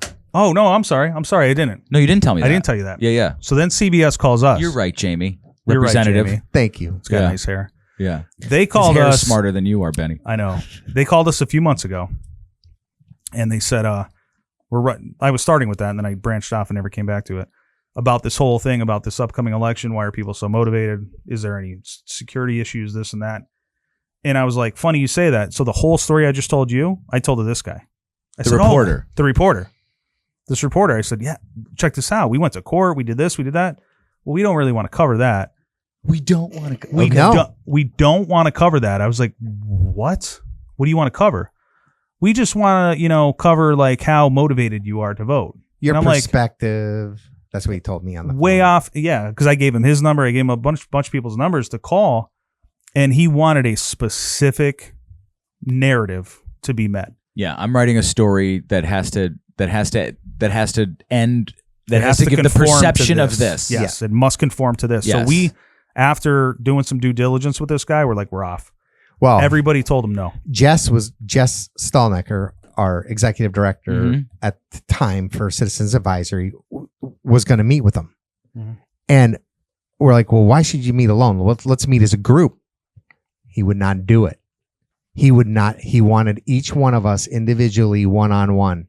So he can use certain words and certain things that people say to use against you. We sniffed it out. We sniffed out the ambush. And he was only in town for like 36 hours, and he was calling, blowing her phone up, blowing his phone up, blowing my phone up. So then the last day I said, I'll handle it. So I told him like 4 different places we were going to meet, and I ran them all over Luzerne County. And every time I'd call him like 15 minutes before I got there, and I'd be like, I'm sorry, this came up. I got to run. I got to go do this. So we just ran him around. You trolled the reporter. Oh, it was great. It was great. So, but it tells you everything you need to know about this. Well, All right, folks, you know how it goes. We've got to pay the bills around here, but hey, today we're doing it the healthy way. We're diving into the Trinity pack from the Root brands. First off, we've got Zero In. In a world where your attention is pulled in a million directions, much like my wallet at the end of the month, Zero In is your focused superhero. It helps you cut through the chaos so you can conquer your to-do list and still have time to wonder where all your money went. Then there's Clean Slate. Because let's face it, after dealing with bills, taxes, and that unexpected car repair, we all need a reset. Clean Slate isn't just about detox. It's about wiping the slate clean from all life's little toxins. Think of it as the refresh button for your body, helping you to start anew, or at least feel like you can. And when you're lying awake at night wondering how to make ends meet, Restore is there to help you sleep like you've just got a raise. It supports your body's recovery so you wake up ready to tackle another day, or at least to creatively budget. But wait, there's more. The Root Brands has a whole suite of products, from Great Barrier Reef for your skin, because stress shows on your face first, right? To give me back my youth for when you feel like bills are aging you faster than time itself. And here's the kicker. Because you're a part of our What a Week family, you get the VIP treatment. Use the code WAW20 at therootbrands.com for 20% off your first order. That's right, saving money while saving your health. So instead of letting the bills get you down, let's get back to our roots with the Root Brands. cleanse, focus, restore, and maybe, just maybe, laugh a little at life's expenses. Thank you for watching. Keep tuning in, and remember, when life feels like a financial roller coaster, it's time to zero in, clean slate, and restore. Back to the show.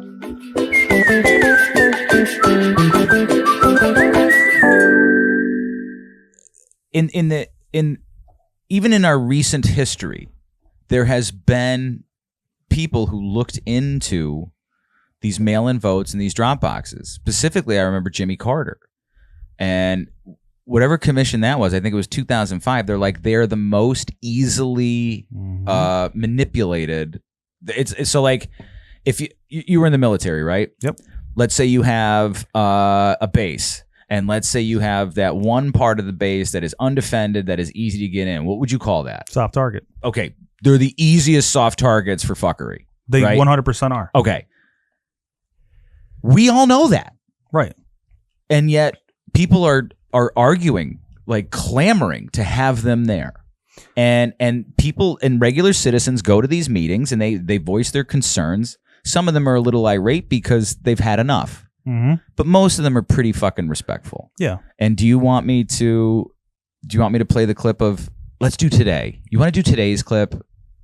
I don't care. Okay. Do you want to do like last week's clip? I was at last week's meeting. You were at last week's? Yeah. So Okay. we could do both. I don't Oh, care. are we talking about Napoleon? Yeah. Toothpick arms? This guy's such a dirtbag. But to answer your question, the reason they want... I want your reaction to it. I can't stand this because you guy. didn't see it today. No, the reason they want drop boxes, if you dump a bunch of ballots in a drop box, it's ballot fraud. Okay, it's like $1,000 fine or something Yeah. like that. And But if you put it in the USPS, if you put it in the U.S. Postal Federal Service, offense. it's Mail a fraud. federal crime, jail time. I mean, it's a lot. It's a felony. it's a big deal. It's a big deal. So Lots of consequences for someone, as opposed to the NGO person who's dumping in 100 and in the middle of Philly. And with everybody around with these in their hands, it's too easy to catch somebody dumping 6, 7, 8. Right. And think of whatever. this too. As soon as you put it into that Dropbox, there's no way to know with 100% certainty which Who put ballots, it in. which ballots they are. Right. If I drop 20 in there, how do you know which ones I dropped in? What if it's full? What if it's half full? You have no idea. You have no idea. What if it's half empty? So the reason they like it is because it's very, very, very hard to prove. So, do you want to watch last week's or do you want to Yeah, do this week's? let's watch last Okay, week. so Can he come? Can you get him on the show, he would never. please? He would never. Can we play Can we both? pay Yes He or- would never. can we- I personally know the guy. Like my interactions with him have always been relatively pleasant. Can we play last week's and this Did he week's? lose his mind? So this brings me to a point that like really, that I said before, I think they really believe this, like Yeah. a religion. But you Yeah. don't talk to somebody like that. It does. We it's- could have the it's totally so- different It's aspects. so but it's so incensing. It's like trying to. How would an evangelical Christian react to you if you were adamant that Jesus didn't exist? They'd be pretty ticked off. Yeah. I think this is what we're seeing, and the fear of the existential threat, which is fiction. The existential threat is fiction. It doesn't exist. It's manifested. It's theater. It is. As much as these people want to say like, oh, they're threatening, it's not happening. No. It's not happening. So Jamie was at this meeting last week for the Lackawanna County Election Board. Yeah, no, I and- read the newspaper article. But did you see the clip? Representative Walsh. Did you see it? Last week's I did. Okay, so I let's couldn't just believe it. I put Couldn't this believe it. I put this together just to give perspective. Dan, you want to hit play? I do. Also, remember that we are in a courtroom. At the beginning. So there has to be a level of decorum in a public meeting. So Which no is not name true, by the calling. way. We could talk about that. Just state your case and then sit down when you're finished. SpongeBob. A few moments later. Just to wrap things up, I have to be honest with everybody. Nobody cares. The level of ignorance, stupidity, and misinformation that was portrayed today as democracy is striking and shocking. As a former civics teacher, as I sat up here today and listened to some of you get up, it pained me. It actually bothers me. So it's clear that we need to start investing more in civics education. We need to in the re-educate United our States of citizens. America. The fact that today we had to get an education on democracy and democratic values from two of the speakers who are convicted felons, again, is shocking. You're disgusting. Our election must have order. Our election office, as Director Hopkins said, is top notch. In fact, when Al Schmidt was in from the state, he had said the same. So please educate yourselves on the process. Thank you very much. I'll make a motion to adjourn. On the question, all those in favor? Aye. Aye. Have a great day. Thank you. Wait for it. Shame on you. Now we know who gets paid. Beth is wonderful. You're a jerk. What a pompous little. This is how they treat little the people. Tiny This is how they being. treat people. What a tiny little human being. Dan, you want to pause that? What a tiny little human being. Do you know that's a very subjective word, decorum? Mm-hmm. Again, who defines that? I agree. There's actually But court no- cases that but he no can one get his was. ass handed to him. No one was behaving. No, I know. They were I trying watched to the be speakers. pragmatic. They were. So today there was another meeting, and I thought it was an opportunity to be like, "Hey, I was a little riled up." What he should have done. I don't know what he did, but what he should have done is apologize for his behavior. So and ask for them to not literally. We're gonna start with Scream at him. controversial figure Bob Bolus. I love Bob. This is how Bob was treated at the end of his public speaking. Hit play. This is today? Yeah. This morning. Okay. Choose with your own problems. Don't think you're better than anybody else. You're sure in hell not. You're appointed here, and when you insult people, as you did to each and every one of us here, what we stand for up is our democracy. You need a lesson in it. You need to respect everybody here, your fellow commissioner, your fellow workers. You're not above the law. You're not above anybody. And what you did was insulting, derogatory, and you owe every one of us an apology. Try and grow up and be a real man and understand your responsibility to the community and accept the position you were put in. You're not a god. You're not above all of us. You're just another person here, and you keep doing what you're doing, and we'll see that we take action on it. Okay. Thank you. Thanks, Mr. Bolus, one quick thing. No, you could sit down, but you mentioned your contributions to society. One of the greatest contributions that you could make to Lackawanna County is to pay your taxes. According to the Tax Claim Bureau, you owe over $900,000 in taxes. How about answering to all the people that are here who have to carry your water for you? Sit down. Thank you. The taxes that Next are up. owed, you're going to Thank see a you. Sit lesson, down, Mr. Bolus. You're Gahan. done. You just Thank made you. a Sit statement, down. and you're going to eat your words on why the taxes are owed. Thank you. You And owe what over this county did. $900,000 Don't in thank me. taxes. You're in Please for a sit down. lesson. Watch what Sit happens, down. smart guy. Sit down. Thank you. Be quiet. Would anyone else like to address? Would anyone else like to address the board? Get it straight. Sheriff, please remove him. He just threatened a What? woman in the front. Sure he did. Remove him. Get him out. Go ahead, ma'am. Good morning. My Wait. name is Diana Dakey. I live in Glenburn Township. That's Okay. the $3,000 Good morning. I'm Diana $5,000 Dakey. I live in Glenburn Township. bell system. I'm the judge of elections in our Glenburn Township. Excuse me. For what purpose? Go ahead, ma'am. Go ahead, ma'am. You're disrupting the meeting, Mr. Bolus. Thank you. Chairman, you're asking that I be ejected? At the advice of our solicitor, correct, Mr. Frederickson? The meeting, and he's talking back to other people here. He has no business discussing. Correct. Thank you. Go ahead, ma'am. So you justify me being eliminated? Please, I'll walk out with you. You don't have to grab me. Okay, I asked them a question, why I'm being eliminated from a public meeting. Pay your taxes. Take them out. Go ahead. Tracy. Thank you, Sorry, Commissioners. can you start it back at 5 minutes, please? I'll start over. Good morning. My name is Diana Dakey. Pause. I live in Glenburn Township. I'm the judge of elections. Wow. Now, do you want to see the end of it? Wow. You want to see the end of the meeting? Yeah. He wasn't the only person that was kicked out. There was a woman that was kicked out. Are you kidding me? In the middle of it. Yeah. I have a lot to say when this is over. Hold on. If you scrub the other way. Wow. That guy was a plant. The guy with the bandana on. Oh, they had plants at the one last week. It was too. amazing. Scrub right, Dan. Keep scrubbing. Keep scrubbing. Keep scrubbing. Keep scrubbing. Keep scrubbing. Keep scrubbing. I am genuinely shocked. There's Kara. There's Rick Little. They kick him out too. Okay, once you see Rick Little, no, after Charlie Spano, keep going. Keep going. Keep going. I'll tell you when. This guy's amazing. Go back. Keep going. Right there. Go. Yeah. Back a little bit. Yep. Right there. Right after he's done.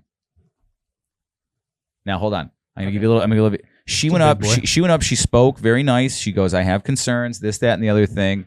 First commissioner meeting she's ever been at. First public meeting she's ever been at. She was gonna walk back up to clarify something that was said to her that was wrong from them. Okay. All right. Watch this. Not have Back an up. opportunity to speak a second time. Like to address the board? There we go.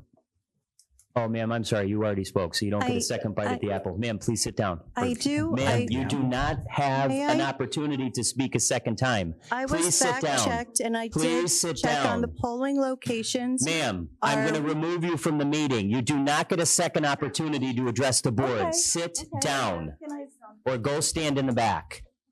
We don't make the rules up. Those are the rules. Follow them. Would anyone else like to address the board? Ma'am, Sheriff, would you please remove this woman from the meeting? We're not going to have someone disrupt the meeting.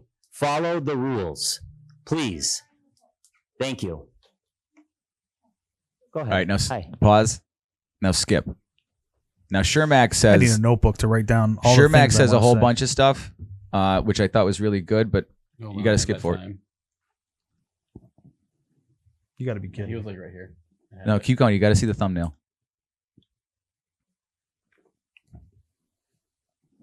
And okay, go back. Left. There. Chris finishes his remarks. Service to the public trust and to the office that we hold. Thank you. Thank you, Commissioner McGuinn. Thanks, everyone, and enjoy the rest of your day. Wow, Thank great you. contribution there. We have, through the years, exhibited high tolerance for the misinformation that has been spewed by people looking to cause chaos in our elections. I find it absolutely fascinating that these same people are then shocked when someone calls them out and simply tells the truth. What you have heard today from some people and what you have read and what you saw at the election board meeting is manufactured outrage. I will continue to respond when people try to mislead the public, and I will not apologize because I didn't do anything wrong. I'd like to correct the record and correct also Commissioner Chermak. I did not call anyone a name. I didn't call anybody stupid. I simply said that some of the rhetoric and arguments that were being made were, in my opinion, and I have a right to my opinion, filled with misinformation, ignorance, and stupidity.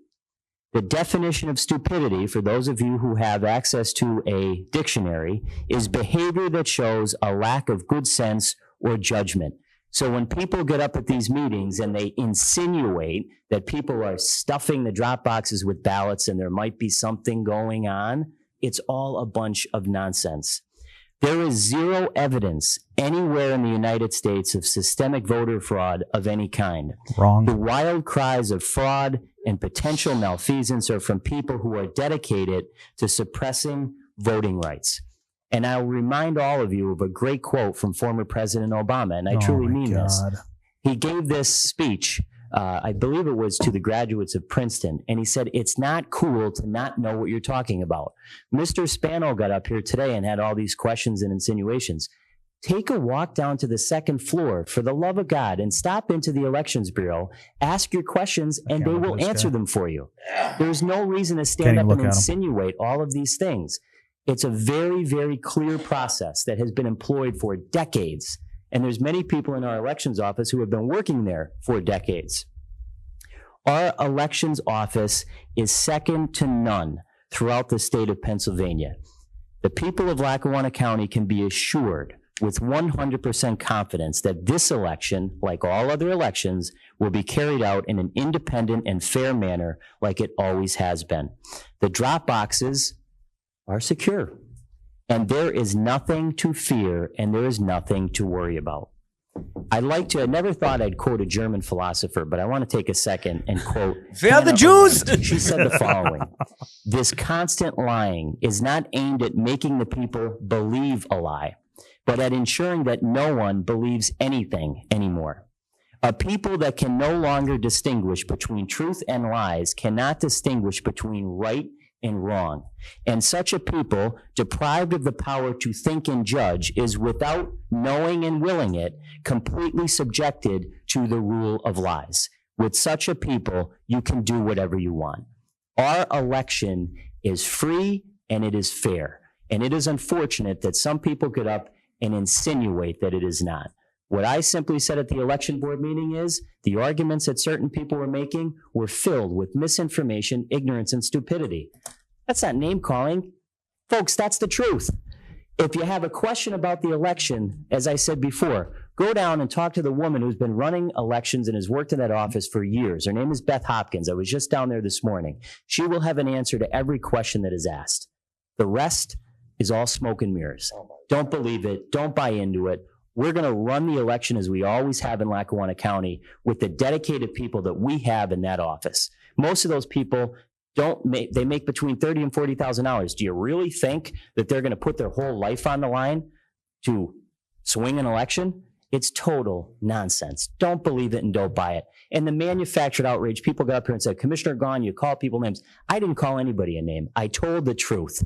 And if you want to come up here and talk to me, get used to it. I've been doing it since was a councilman in Scranton. You may not agree with me. I've always been respectful, but I will always, always tell the truth. Thank you.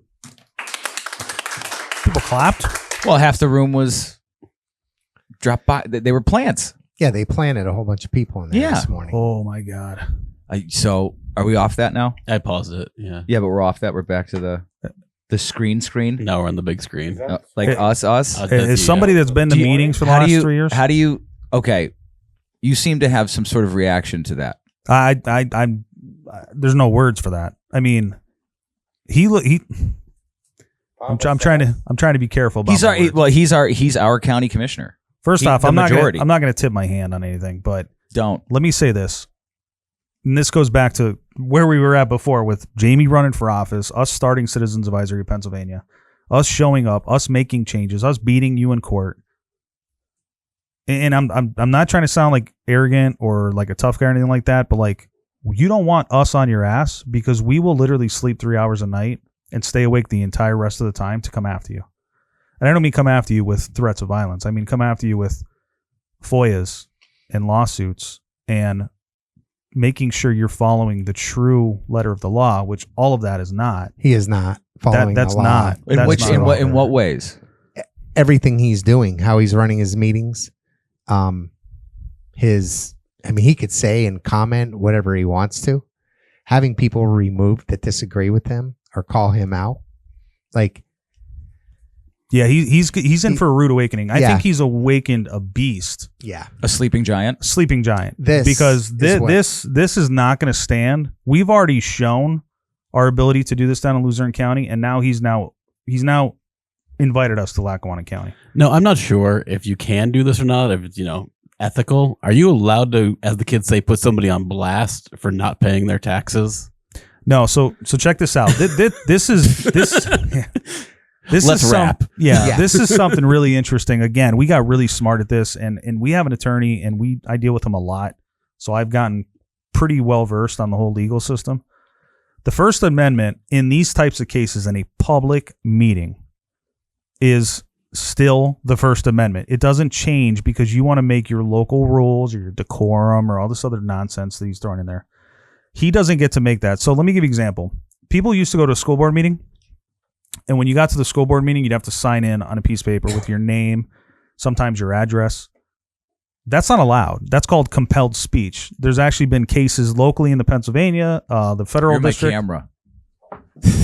No, they can't see it. Don't worry. Federal district. I mean, you name the court system. So signing in is compelled speech. Compelled speech. You're not allowed to do that. Yeah, because you can't put your cameras away. You're allowed to record in any public space. You can record. Period. End of story. Drop. This guy is out of his mind. He has Napoleon toothpick arm syndrome, and he's going down the wrong path. Kicking somebody out of a meeting, that's a little more tricky, because if you're the presiding officer of a meeting, you do have some leeway if somebody's not following your rules. And unfortunately, the DA is probably right up his ass. So the DA would probably prosecute. Here's why. Let me just tell him real quick about compelled speech. So let's say you go to a meeting and it's your first meeting and you don't sign in, but Ben gets up and says something at that meeting that you didn't know, and you want to make a public comment about it. If you're not on the list, you can't speak. Yeah, not allowed to do it. It's been litigated. They can't do it. It's been litigated in Pennsylvania. These people don't know that, though. They don't. So when they get on these little power trips with toothpick arms, like like I said, he's in for a rude awakening. Oh, he's in for a rude awakening. Real bad. Another thing, they have been, there's policy 103s in schools, which we know with, 903s, which is basically the free speech policy, public participation in school board meetings. We know that like the back of our hand. That also governs a lot of these public meetings. The only thing you are not allowed to say in a public meeting, no matter what it is something that's lewd or obscene. That's been litigated and verified by all the courts. So I can't walk in there and be like, I'm going to drop my pants and, you know what I mean? Take a shit on your desk. Yeah, there you go. Yeah. Something like that. I mean, that's lewd or obscene. Outside of that, if you're a public official, I can look you and say, you are a piece of shit. I can say that. Yeah. Somebody can say that to this little twerp. Yep. And he can't do anything about it. Can't do anything about it. Nothing. And as soon as he kicks you out of that, somebody's got a big time lawsuit. I hope Bob Bolus watches this, because he's got a lawsuit if he wants one. Yeah, totally. He's got a lawsuit if he wants one. So, how old is this guy? Mid-30s, maybe. So he was part of the participation trophy generation. I guess if you want to say that, yeah, I guess so. This makes a lot of sense. I guess so. He definitely did not play any sports. There's no way. No, he would have got his ass kicked. Well, so I wanted you guys to see that because I don't know how to compare it to Luzerne County. Did they ever do stuff like this? We knocked it out of them. They started. But did they start doing? Oh, absolutely. They behaved like that. But I've never seen anybody talk to us at the end of a meeting like that. No, not like that. Not like that. But they did do the compelled speech. They did the "you're wrong, sit down." Like, first off, you tell somebody to sit down, that's not your place in that position. You don't direct somebody what to do. Like, the total clown move on his part. But yes, for the beginning of our time with all the school boards, we saw a lot of hostility like that. Nothing like that, maybe a smaller scale, and we put that to rest. Like I said, I actually sued. I had litigation. Jamie did. So here's the thing. Let me take a step back and say this. Maybe it'll make more sense why I said I'm not trying to sound like a tough guy. There's a lot of people that can get on podcasts, they can go in public spaces, and they can make, I'm going to do this. Are they going to follow through on that? A lot of times, no. Well, we have proven, and as sure as I sit here today, people know it's the truth that have dealt with us. We will own our words, and we will hold you accountable. So that's where we win, and we're effective. Citizens Advisory Pennsylvania, at least as a nonprofit, is that we can go to these meetings and say we're going to do something. We're not going to forget about it the next day. We then do it. And then when you're out in the public space trying to act like a hero, behind the scenes, you have a lawsuit tagged to you, or you have some RTK that you must produce, right? And that's where you start to chip away at the armor. Not in the public meetings, but behind the scenes. And he's going to see all of that. So can people in Lackawanna County join Citizens Advisory? Absolutely. 100%. We have people in there. Yeah. Okay. All right. Well, you should more the merrier, right? More the merrier. Sign up, citizensadvisorypa.com. If you guys want to learn more about us, go to our website, check us out. You can contact us, shoot us an email, and I'll come to the next meeting. I'm super motivated to go to the next meeting. I can't wait for the next meeting. Whenever it is, we'll find out with Jamie. But it's bi-weekly. Yeah, I'll be at the next meeting. Second Wednesdays. I'll be at the next meeting. 100%. Okay. I think the people here will be grateful for that. One of the last things I want to talk to you guys about is that now that you are on the ballot and you have no opponent, unless Mickey Mouse is writing in, he'll be on the ballot, which is possible. You guys have really turned your efforts to Michaela Cathio. Why? Like, what made you? That district. It's the 118th, right? That is parts of Lackawanna and Luzerne. Why did you guys jump in? Because it seems like you're like really, really, really, really, really helping her. So the way the Pennsylvania House is right now, it's 102 Democrats to 101 Republicans. Her house is 102 to 101? 102 Dems to 101 Republicans. Holy shit. And the Republicans have the Senate. So if you get the House, you have both. You have both parties. Okay. And if we flip Michaela's seat, then we would take control of the House of Representatives for the first time in, I think, 6 years, 5 or 6 years. Okay.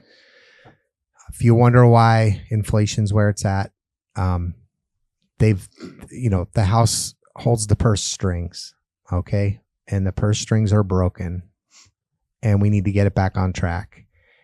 Michaela Cathio is a Scranton Prep graduate. She's attended the University of Scranton. She's intelligent. She's going for her PhD right now, running against Jim Haddock, who really made a vote very dear to our heart against our children. Mm-hmm. And any man that would vote to allow boys or men to be in our daughters' sports, locker rooms, bathrooms, private spaces, is nobody that we need representing us. Nope. So when Michaela came on the scene, I didn't know her. Ben met her before me, and Ben vetted Michaela. You know, where a lot of do you mutual stand? contacts. We had a lot of mutual contacts. A lot of mutual. Why don't you tell that? Yeah, you're not just like, oh, you're running, I'm going to help you. Right. Yeah, not at all. Her Yeah, father's you gotta know. Her father's well known. Dr. Cathio. Everybody knew him. Pittston Animal Hospital. My parents went to him. Her dad was a phenomenal guy. God rest his soul. Amazing person. So I knew the family. I didn't really know, other than Doc Cathio, her too well. Obviously, she's much younger than I am. Yeah. But I knew enough about her, and then I knew kind of the mutual friends and the connections. But for me, it was different. For me, it was different than Jamie. But we're going to get to the crux of this issue that he just talked about with House Bill 300. For me, I watched a debate. It kind of goes right into this. Great segue. You watch this condescending little toothpick arm human being here, this little twerp. And I watched James May and Jim Haddock 2 years ago debate legal women voters, very, very far left leaning. A tad. They are big time. The questions were They're not supposed to be, but they're they not are. supposed to be, right? Yeah. The questions at that time, the economy was out of control. There wasn't even one question on the economy. It was disgusting what I saw. But even more so, what I saw was this guy, Jim Haddock, who portrays himself in our community, because I live in the 118th, as this moderate, just good old boy. You know, I'll go to my kids' baseball games and yeah, we're all cool. Hey, let's go have a beer and a pizza. Like, he portrays himself that way. And then I saw him debate, and he just came across as, again, a condescending just prick. And I'm like, wow, James May is a really nice guy. Yeah. What you saw last night in the vice presidential debate, you know, that decorum and that civility and the way they respected one another was what I expected to see from a local politician. Like, you're not God. Yeah. You're nobody. You're just running for state office. He has ideas. I have ideas. Let's see which ones you like. That's what I expected to see. Yeah. And the way he acted and his little talking Towards points Towards James May just totally turned. I was disgusted when I left that. I'm like, do you have "Man, this-" examples? Yeah, like James May just answered a question and he looked at me and goes, oh, that's not true. You know that's not true. Oh, and then just like attacked his character. It's like, you're just so used to lying or something like that. Don't quote me. Bad. It gave you a bad taste in your mouth. I just couldn't believe that this guy was so condescending. Yeah. And I'm like, man, he portrays himself totally different than what I'm looking at. So then I saw him going on his little campaign tours with all these other Democrats. And of course, I'm speaking in my personal capacity now. And as I'm seeing him do all that, I'm starting to learn more about him. I'm like, this guy's no good. And I knew it. Just like I kind of predicted what COVID was going to turn into, I predicted that if this guy gets in office, he's going to do a lot of bad stuff. Lo and behold, he gets in office by 1,400 votes during Papergate, which is still a little questionable. Oh, where Luzerne County didn't have enough paper ballots. Didn't have enough paper at 48 How do you not prepared for that? Republican precincts. The Republican Was candidate it mostly the Republican precincts? was all Republican It precincts. was all Republican precincts. All It was all Republican. Republican precincts. I'm surprised you didn't hear about this Yeah, I on the remember news. that. Wow. Some of the areas were. I thought there was at least one or two that no, were D's. Nope. No, listen. Not one. 48 precincts, all favored Republican voters. And we have No fucking person is like, that's not suspicious. Nope. Not even our Republican DA. He was like, all good here. Nope, we're good. Nothing to see here, folks. Hey, there's 186 voting precincts in Luzerne County and 48. Right? 48. Yeah, it was 48. Some of them were 9-1 Republican. 9-1. And they didn't have paper. They didn't have paper. They're 48 precincts. That's why we went down to Washington D.C. and we got in front of. Yeah, you Congress. testified, right? Yeah, you we testified in front of the House. The House. Right. Yeah, House Administration Committee. Crazy. All right, keep going. So, you were at Papergate. So Papergate happened around that time. Yeah, 1,400 votes. Yep. Whatever. Was there enough to turn the election? Probably not. But it was still very suspicious that happened. But in the 118th, though, what I saw then as well was there was a shift happening. So let me give you another little quick data point. We had the first Republican in Duryea elected to any position of government. He's on the council since 1970s. So Duryea has been solidly blue for a long time. Duryea, Avoca, Houston, very solidly blue. Yeah. Very unlike Jamie's district, which is conservative, rural, a lot of hunters and all that. We have a mixed bag, but we are mostly blue for a long, long, long time. James May losing by 1,400 votes was kind of shocking. We're like, wow, we have a chance here. We could turn this thing. Yeah. So what did Jim Haddock do to, like, in the 2 years that he was there? He voted for House Bill 300. And that to me was just like Jamie said, that was what made me go. That's what made me go and said, we got to get rid of him. We will get rid of Jim Haddock. But he spent some time vetting Michaela Cathio. And I'd like you to talk a little bit about that and her character and what you learned, because I, of course, had the entire Republican Party against me. So I don't trust anybody. And he brings you shouldn't. And he brings her name up to me and I'm like, nope, I'm not. Yeah. Nope. Yeah. I just had a really bad battle. Yeah. And so I'm like, Ben, I can't even do this with a clear mind. Can you vet her and find out what she's all about? There's a lot of families in the area. You know, Pittston, the good old boy network down there. Everybody goes for pizza on Friday nights, right? Your main street is phenomenal now, though. It is. Old Forge is fantastic.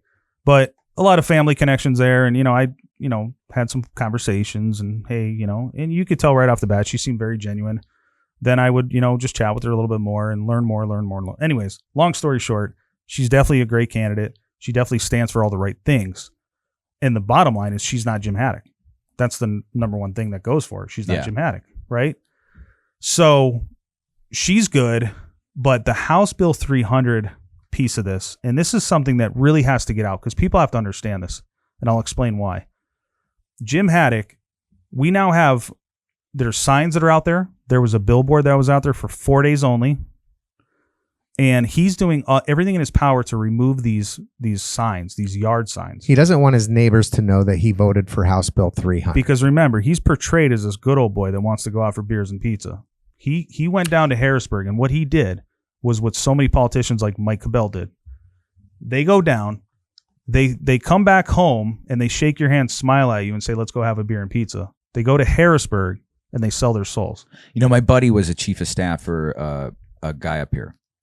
And I'm going to have him on soon, but he said he goes within 2 weeks, everybody's corrupted. They sell once their you get souls. down there. Once you get down there. Can you open up that last tab? I can. Even more so, though. They sell their souls, and they think they're doing it in Las Vegas. What happens in Las Vegas stays in Las Vegas, right?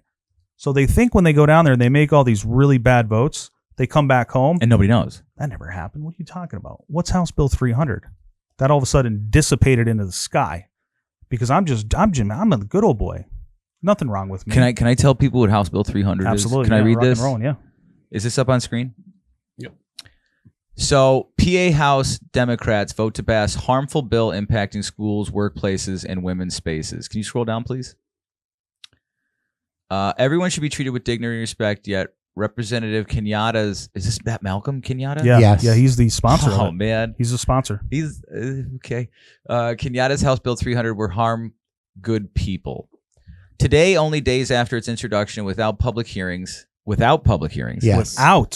Democrats on the Pennsylvania House Judiciary Committee voted to advance Representative Malcolm Kenyatta's House Bill 300. This bill would subject Pennsylvania families, businesses, and professionals to numerous harms, including allowing men in women-only spaces like locker rooms and bathrooms, and leads to sanctions against religious entities that adhere to longstanding convictions. Shockingly, in a party line vote and repeatedly at the behest of the ACLU, because they're good, the committee vetoed to remove some of the limited protection language for religious schools included in the original bill. Quote, with today's Judiciary Committee partisan vote, House Democrats actually made Representative Kenyatta's harmful House bill even worse by removing religious protection, stated Tom Shaheen, Vice President for Policy of Pennsylvania Family Institute. Can you scroll up a little bit? The Democrats on the committee vote gutted the right of churches and religious schools. Oh, so the freedom of religion thing's gone. Gone. To hire all employees that share their religious beliefs about sexuality, and gives a new cause of action to sue churches and schools.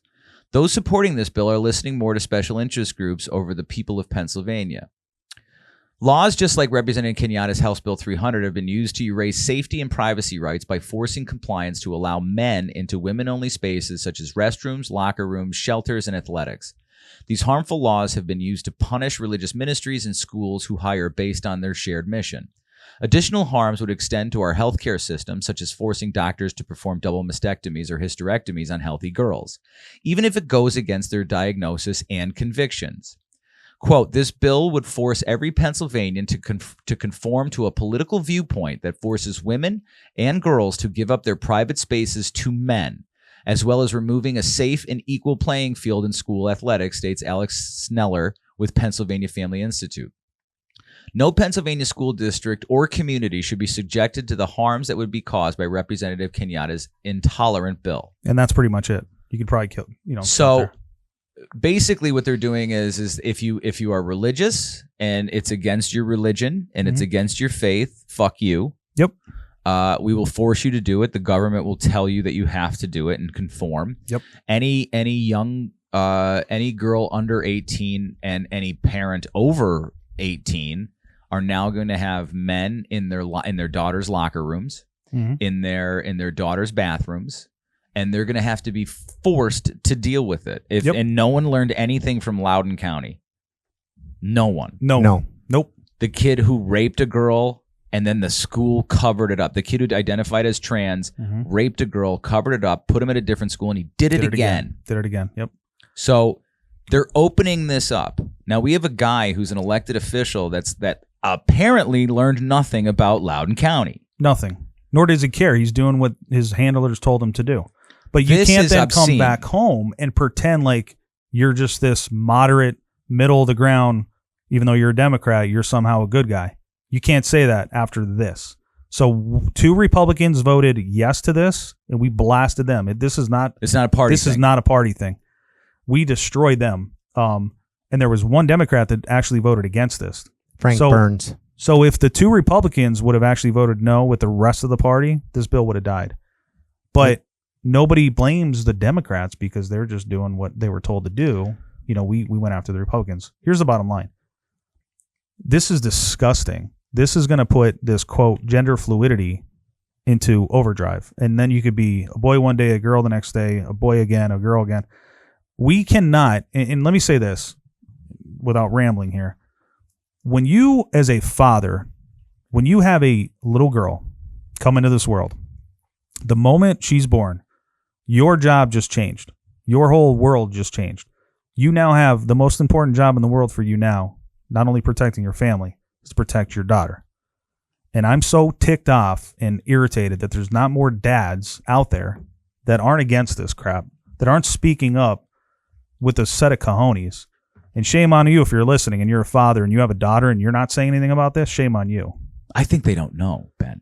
Okay. I think there's a lot that don't know. Well, they are going to know before Election Day. And every place that Jim Haddock is in attendance, he should be questioned about this by the fathers. Why? Look that's my daughter this morning going to school. It was picture day. Yeah. How can I let Her going to spaces with mentally ill men. Right. Yeah. And it doesn't stop there. If there's a adult male coach that identifies as female and coaches my daughter in soccer or field hockey, He's allowed in there. He's allowed in there. Yep. And don't say it's not going to happen. It happened in Gettysburg last year. Yes. It's in Pennsylvania. There was a tennis coach who identified as a girl that would go in the girls' locker room. And nobody said anything because they were afraid of judgment. Afraid, right? So here's the deal. So now you know about House Bill 300. Now you know Jim Haddock is not a good person. Yeah. Not a good vote whatsoever. So what did I do as a proud father, along with my colleagues here? We just, went on our own and we formed a little coalition to expose his vote. So between our different coalitions, there was a billboard put up right next to his office in Taylor. Can you say what it said? Yeah, it said, and I'll even send you a picture of it. It said Jim Haddock voted to allow boys to compete in your daughter's sports. Yep. See House Bill 300. See House Bill 300 if you want to read the language. Yep. Is what it said. Nothing wrong with it. Nothing out of bounds. Nothing it literally untrue. Is exposing. Yeah, nothing and untrue. So what was the? And so what was the, those are the signs. What cameras? You might have to go to camera 2. No, go to camera 3. Oh, you can't see; it's too bright. So anyways, those are the signs. Jim Haddock voted to put boys in your daughter's sports. See House Bill 300. Help us protect them. Fire Jim Haddock. Yep. So these signs started going up. Again, a group of parents, a group of dads. Oh, there you go. It's great. Yep. Group of dads got together and said, this isn't going to stand with us. We're not going to let this just go out, in the dark. Right.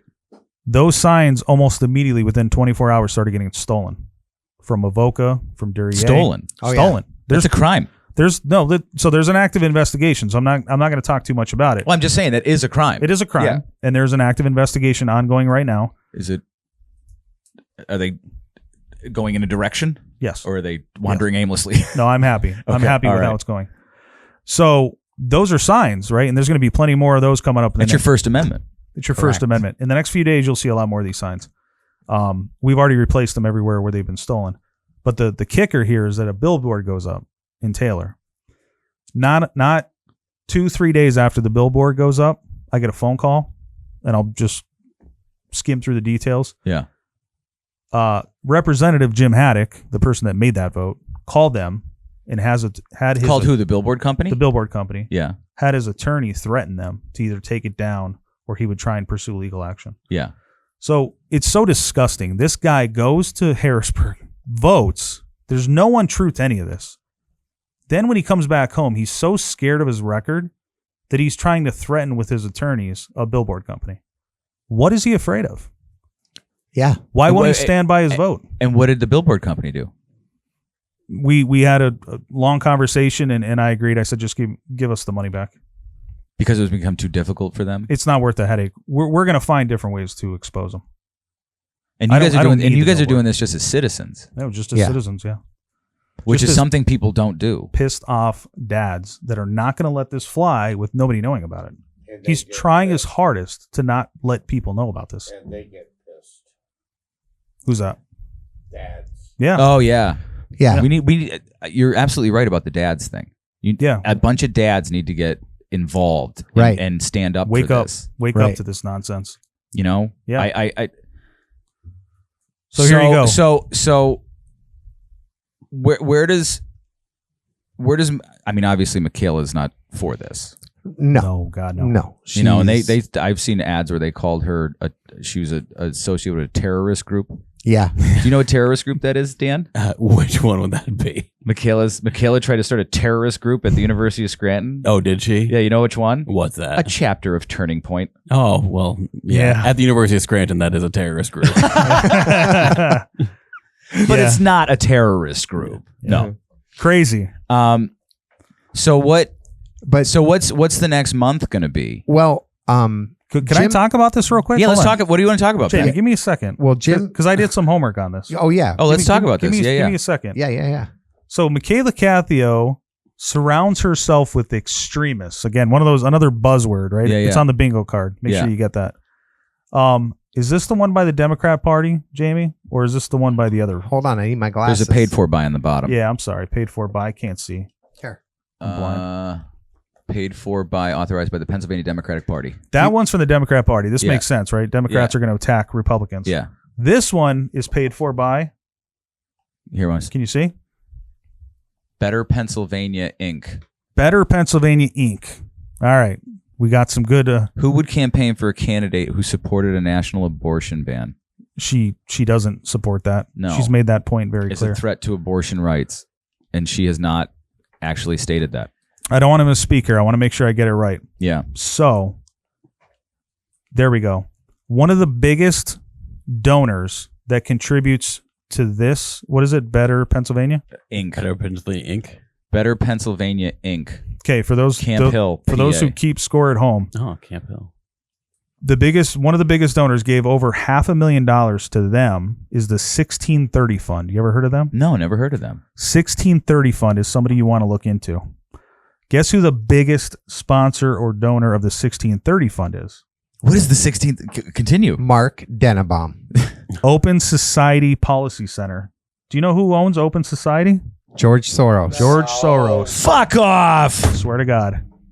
Here we go. It's George Soros. The guy is who just paying- the guy who just got run through the FCC to own all the radio stations in America. So Jim Haddock, Mr. Moderate, is sending out ads Paid for by or help, loving this, paid for by George Soros. Holy shit. Yep. So, and that's fact check that. Yeah. Fact check anything I said. Go through them again. Go through them again real quick. This is the Better Pennsylvania Better Inc., right? Pennsylvania, Better Pennsylvania Inc. Big time donor for them is the 1630 Fund. And the biggest donor to 1630 is Open Society Policy Center. And the biggest donor to them is George Soros. He owns Open Society. Oh, he owns that. Yep. That's his. Anything you see Open Society is George Soros. These people, like the United States people, don't realize that, like, when it comes to these election stuff, it's like the dirty people want to do it, but they have to go through like 3 subsidiaries to get there. Correct. That's what they do. They hide the money. They hide all the money and where it's coming from. And they don't know that, again, for 3 years we've been doing this. We've learned to follow their little... Follow the money. It's always follow the money, trails, Jamie. yeah. It's always follow the money. So, all right, you were going to say something. No, just Jim Haddock is sending all these, your women's rights are in jeopardy because of Michaela, and he's voting to put Men and women in their women's fucking bathrooms. locker rooms. Total. You know my favorite hypocrite. part of it is? Her. Which camera is that me? Oh, yeah. What? It just says Oh, Michaela it just says Capio. her. Hey, at least they used the right pronoun. That's true. How did they know? I You wanna don't see know. this? Yes. So it's all right, so you it's guys rich, you man. guys full court press helping her? Oh yeah. Full court press. Just like I said about... Now what have you guys accomplished so far? We're going to find out when the polling comes out, right? Polling comes out next week. We'll see how much I don't trust those polls. we move Yeah, I the don't needle. either. I don't either. I don't trust them very much. What we're going to do is we're going to expose Jim Haddock for his insanely radical record. He can try everything he wants. He can be the corrupt politician. What would his justification be to vote for that? So he's trying to tell people, because I have people in my area that come back to me and tell me, he's trying to say that it has nothing to do with athletics. So what does it have to do with Chi-Chi's bathrooms? Like, or Chili's? Reason with me on logic here, right? I'm going to vote to allow for transgender or whatever you want, gender fluidity and all of these things. Yeah, a man. But it's not going to deal with athletics, I promise you. It says athletics. It does say athletics. You're absolutely right, which means it makes it a protected class. Correct. Yeah, it's so wait. So it's not about the athletics. Well, is it about taking away people's right to practice their faith? That's a part of it. What is it then? So That's a part of it. If this is the consequence of that action, if this is what's going to happen, and it's not about the athletics, is it about taking away people's fundamental right to have freedom of religion? Because I can't see the argument. If it's not about the athletics, what is it about? He can't answer that. He doesn't want to. He just wants to give off the no, it's not about that, and then turn around. But okay, so why? He's never answered it. Yeah, we scheduled Citizens Advisory of Pennsylvania scheduled a debate at RK Orange and Janelle. Yeah. We invited both candidates, and we said the moderators would be the Republican Party chair of Luzerne County, the Democrat Party chair of Luzerne County, and then myself or delegate, or I was even completely cool with it being somebody else if they wanted like a news person to come in, whatever. It wasn't about like, I didn't need to be there. He declined. He didn't respond to it. He's running scared of He his didn't even record. say. He didn't even say no thanks. No, because he's above that. Just like we talked earlier, these people think they're above everybody else. But he could have answered that question, Marky. You had a good question. He could have answered that. You could have went to that event and asked him that question directly. He will not debate. What's this now? Oh, nothing. I was trying to pull up check the facts on this thing here about Michaela, but yeah. Oh, I have to sign into LinkedIn. It's not going to happen. It's all it sucks. It's lies. And then he's trying to say he's this pro Second Amendment guy. Do you remember all the votes he did down in Harrisburg that were anti-Second Amendment? What anti-Second Amendment votes were there? Well, they never made it to the floor, but he's making co-signed, and supposedly he's a I don't know if he co-signed or co-sponsored any of them, but I've been told he's the president of a gun club or something, and he's down there. You know, he's one thing in Avoca. Maybe you're confused. Maybe it's a gum club. he's Fruit Stripe. Remember Fruit Stripe? It's delicious, but 7 seconds later, it tastes like gone. paper. It's gone. Yeah, It's gone. Yeah.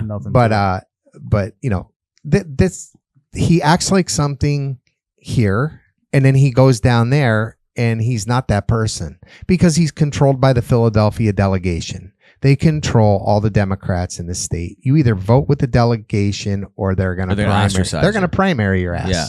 That's what they do. That's how they threaten them. Absolutely. So he's under threat. He's under threat. But wouldn't you respect him a little bit more if you had the decency to come back home and tell us what you voted for? I'd respect him more if he's like, yo, I'm really in on this. My kid's trans, and you know, I believe in it. You know, own up to it. I'd be open to that discussion. Yeah, own up to it. But I wouldn't be up to like, it's not about sports. You're calling billboard companies, and I don't know if he's part of this. We're going to find out soon about the sign stealing. But what are you worried about? What are you worried about? Yeah, why are you upset about like it's true. You voted for House Bill 300. Anybody can read which the bill. would let fucking dudes with your daughters. Anybody can read naked. If I voted for this, that's a recipe for sexual assault. 100%. A recipe. It's over and over again. Yeah, protect women. What the fuck are we doing? If I voted for this, I would have to move. Oh, you'd have to. You know, you'd have to move. San Francisco. The only place would be okay. I would have to move. Walking over heroin needles and human shit. Tampon Tim. So our goal, too cold. Our goal is to inform every single door. Good. In Avoca. Good. Duryea. Well, I won't tell them the rest. Duryea. Yeah, don't tip them off. Duryea. Well, it doesn't matter. No, don't. Never. Look, They can't. Here's what I always think about in a battle. You never tell your strategy to your enemy. Ever. I just told you. He just said you knocked on doors in Duryea. That's not like a real big. Well, you know. It's not really the Ben lives there. Wait, what? Old Forge. Okay. Or Carol's. All right. So now we gave it out. But you have a good group of people who are helping a good person. Yeah. You know, and I think that us in Lackawanna County, we are surrounded by Democrats, and it's not like I think there's a certain fever in the Democrats now, which kind of took away reason and accountability. But there's still a lot of them that are my friends. Like I don't think they should, you know, burn in hell or anything like that. I think, but there needs to be no area should be surrounded by all their elected officials as a single party. I don't even care if it's Republicans. Like even if we're in a place where it's like all Republicans, I mean, it probably in today's days, it's probably really much better, but it shouldn't be that way because I think Democrats push progress in a way, or at least they used to, like the Kennedy Democrats. They would have like good ideas in the compromises. I talk about this all the time. I don't care the letter after your name at all. I care about. I don't either. I care about what you vote for. Well, now that we realize that like if a D voted against this, I'd be like, thank you. Yeah, but now that we kind of realize that like the party affiliation doesn't matter. No, they're all voting the same shit. Mm-hmm. Right. You know, they're not voting with their constituency or their principles or their morals. And they come home and lie about it. They come home and try and put off this chameleon, you know, or just be dismissive of it. And he should not get away with this. He's not going to. He's not going to get away with it. Did you ever see Rules of Engagement? Sam Jackson? Yeah. Oh, a long time ago, man. I remember the Tommy cover. Lee Jones. And again, I'm not trying to sound like a tough guy. He walks in to the ambassador after. He's like, "Did you ever deal with a pissed off Marine before?" And he was like, "Is that a threat?" He goes, "Oh, yes, sir." And this guy and skinny arm friggin' tulip up there, I'm telling you right now, and it's not a threat, but we have already proven we will put in the work. I know we you will get will. rid of you. I know you will. We will not sleep. We'll sleep 3 hours a night. Let's go. But the days of hiding are over. These people have hid for They need to be decades, exposed. like you talked about. Yeah, they need to be Decades. exposed. You said earlier, you said you have some Democratic friends that you talk to a lot, Yeah. stuff like that. Do they go? Would they go for this House Bill 300, or would they think this is a little out of bounds? I know you can't speak for them all. I can't speak for them all, but here's what I would say. The crazy thing about around here is like most of the Democrats around here are Kennedy Democrats. They identify as Democrats, but honestly, common sense. They're looked at as far right because they're Kennedy Democrats, because the party has moved so far away from their principles that, you know, and it's terrifying to them because they would now be considered Republicans. And so, you know, a lot of them are like, yo, the trans thing is crazy. It's weird. I think it's mental illness. And every study has shown that the best way to get through this trans body dysmorphia thing is literally puberty. Yes. Correct. Giving them the time to make it through go puberty. Yep. You know, kids can't get tattoos. They can't drive a fucking car. They can't get a job at a Can't buy a construction lighter. site. They can't buy a freaking yeah, lighter you can't until do you're 18. shit. They can't go to certain movies. But you could chop your ding But you dong you can sterilize and literally massacre children. And I always explain it this way. I said, you know, here's what we're doing. We're sterilizing and mutilating children for the fucking climate god. This is how far this has gone. And, you know, I don't want it. I wish people would sit in a room and just have a conversation about it and be, you know, pragmatic and respectful. But the other side ain't that way. They will not listen to you. They will dismiss you. And the words that they use are 200 years old. And why do they use those words? It's what the Bolsheviks did. Correct. When they wanted to stifle debate because their ideas were stupid, when they wanted to stifle debate, they said you were racist.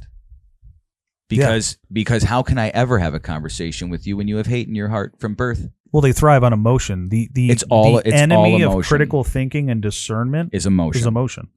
And that's all they go with. So if a kid says to them, I think I'm a girl, it's all emotion. Well, like, we have to. What do they call that when you say you change your gender? Affirm them. You have to be an adult. The evil of it. This is what you'll hear from parents. The doctors will say, do you want a live daughter or a dead son? Because of this. They want their money. They want their money. They want their money. It's now turning into an industry. It and is. The crazy thing about the trans industry is there's no guidelines. Every doctor doing every surgery, there's not like, if you go get a knee replacement in Washington State or like Alabama, it's basically the same way because there's a standard. There's no standard for this. Right. There's no once I saw like my trial and error, right? The two things that changed that really affected me was I saw what a trans surgery looked like, and it was terrifying. Oh yeah, yeah. And it was the one was male to female, and the other one was female to male. Was it where they cut out their thigh and all that? Yes, and the forearm, and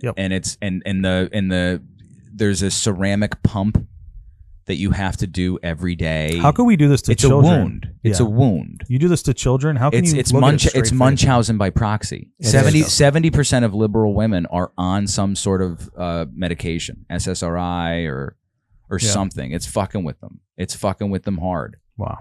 You know, and so I saw a study, and I'll find the link, but the money from when a trans person starts their treatment till they commit suicide, because that is the end result. Unfortunately, that is the end result. Yeah, is $1.2 million per person. Yes. So that's the average.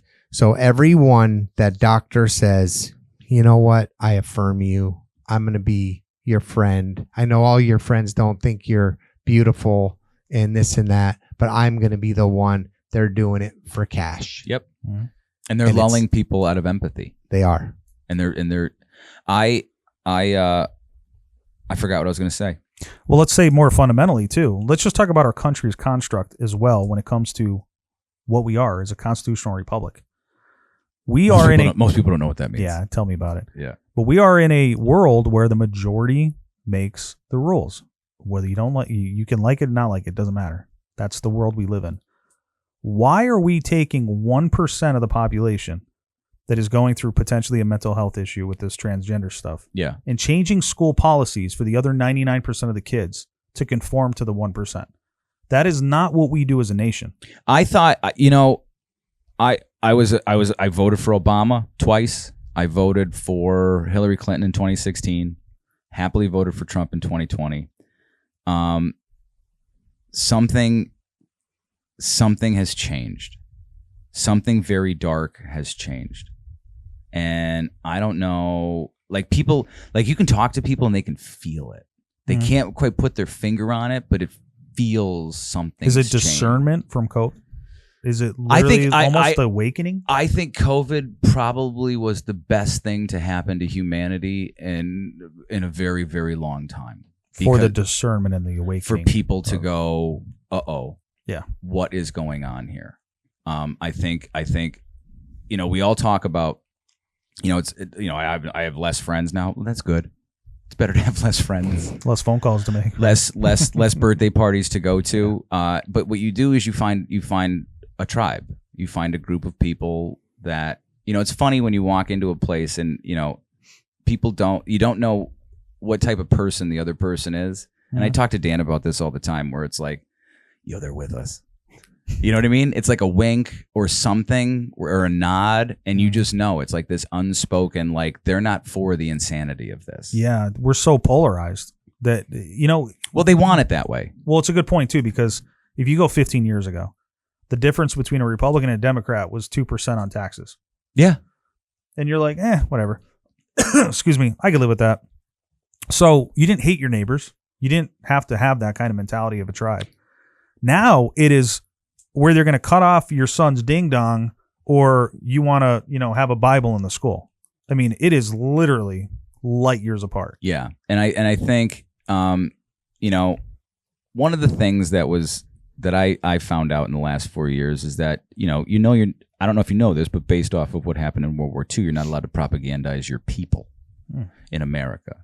And in 2012, it was the Smith-Mundt Act, which has been around since 1949, was revoked, which made it possible for propaganda to permeate our lives and our brains.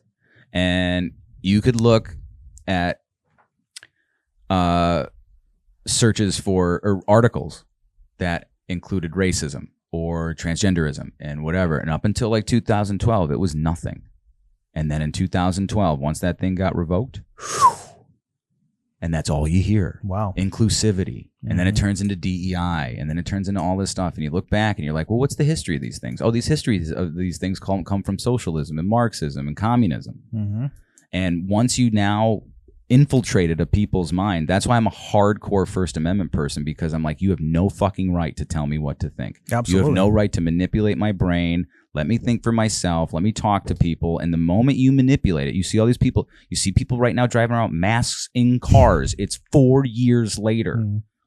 I have people I'm watching on social media getting another booster in their RSV and this and that. Did you ever see the top 10 from the COVID days of what people wore on their faces?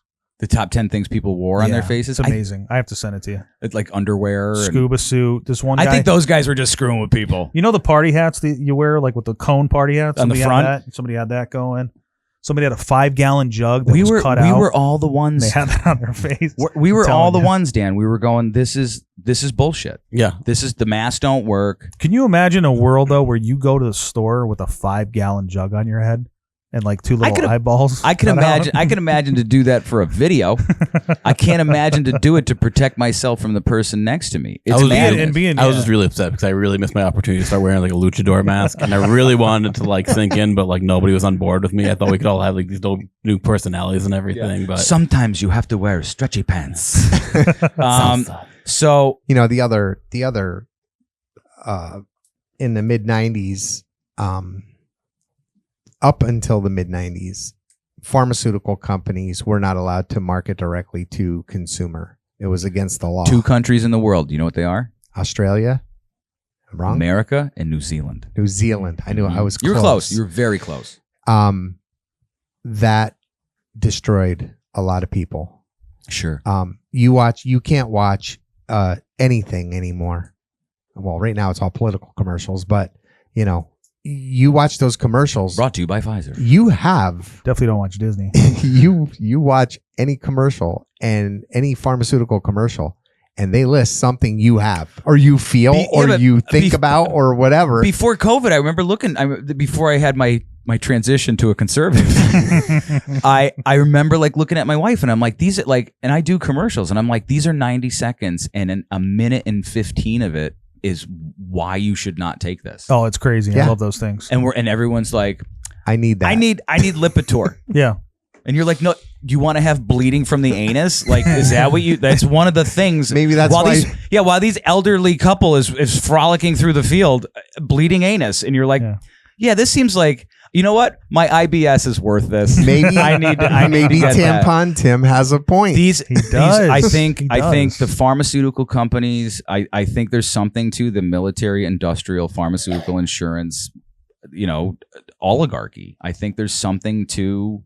I think there's no one can deny it. These people, we are cattle. Mm-hmm. We are not human beings to these people. We are cattle, and they'll vaccinate you up. They'll they'll tax you for shit that you're like, wait, why? I'm paying taxes for what? Rain tax. Gotta love the rain tax. Yeah. Every time it rains, you owe us money. That's insane, isn't it? Yeah. And then you find out the government's making it fucking rain. But then again, you got all these idiots, clapping like Randy Weingarten, like, oh, let's vote for this guy again. Did you vote for the rain tax? Yeah, I did, but let's clap again. If she wasn't the head of the teachers union and you saw her at a Holiday Inn, you'd be like, that bitch is crazy. I would probably call like the authorities to just check her out to see if she's okay. She looks like she's like psycho. If you covered her in garbage, she looks like she's in San Francisco just walking around. That's how they can't do this. And you're get her like, checked holy for like drugs shit. in her system. Yeah, absolutely. Man. Like you are the head of the person responsible for all the people who educate our children. Mm-hmm.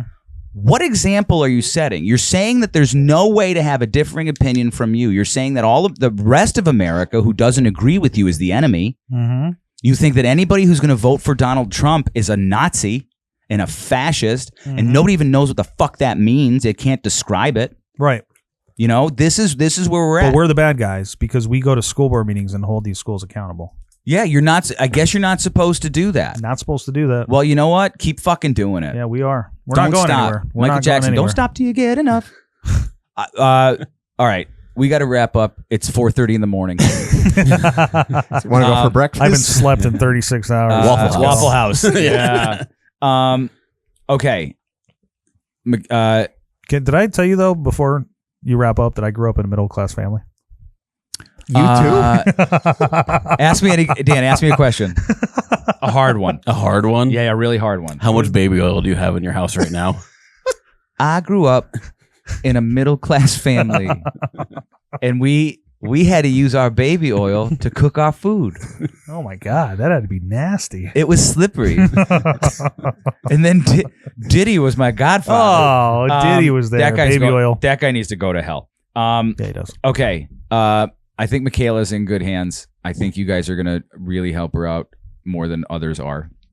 What's going on with your November 5th? People are going to vote for you against no one else. No, nobody's voting for him. So it's safe to say that you're probably going to be the winner. Yes. What can people look forward to with you as their representative as opposed to all the representatives they've had before? Besides the fact that I grew up in a middle class family, that's not good enough. I grew up in a middle class Wait, isn't there family. something about lawns too? Like people keep their lawns nice and clean? You got to talk about that. Dude, she too. grew up in like Canada. If you look at the house, it looks trust like me. Kevin Trust me, I know. McAllister's house from Home Alone. You're like, this kid ain't poor.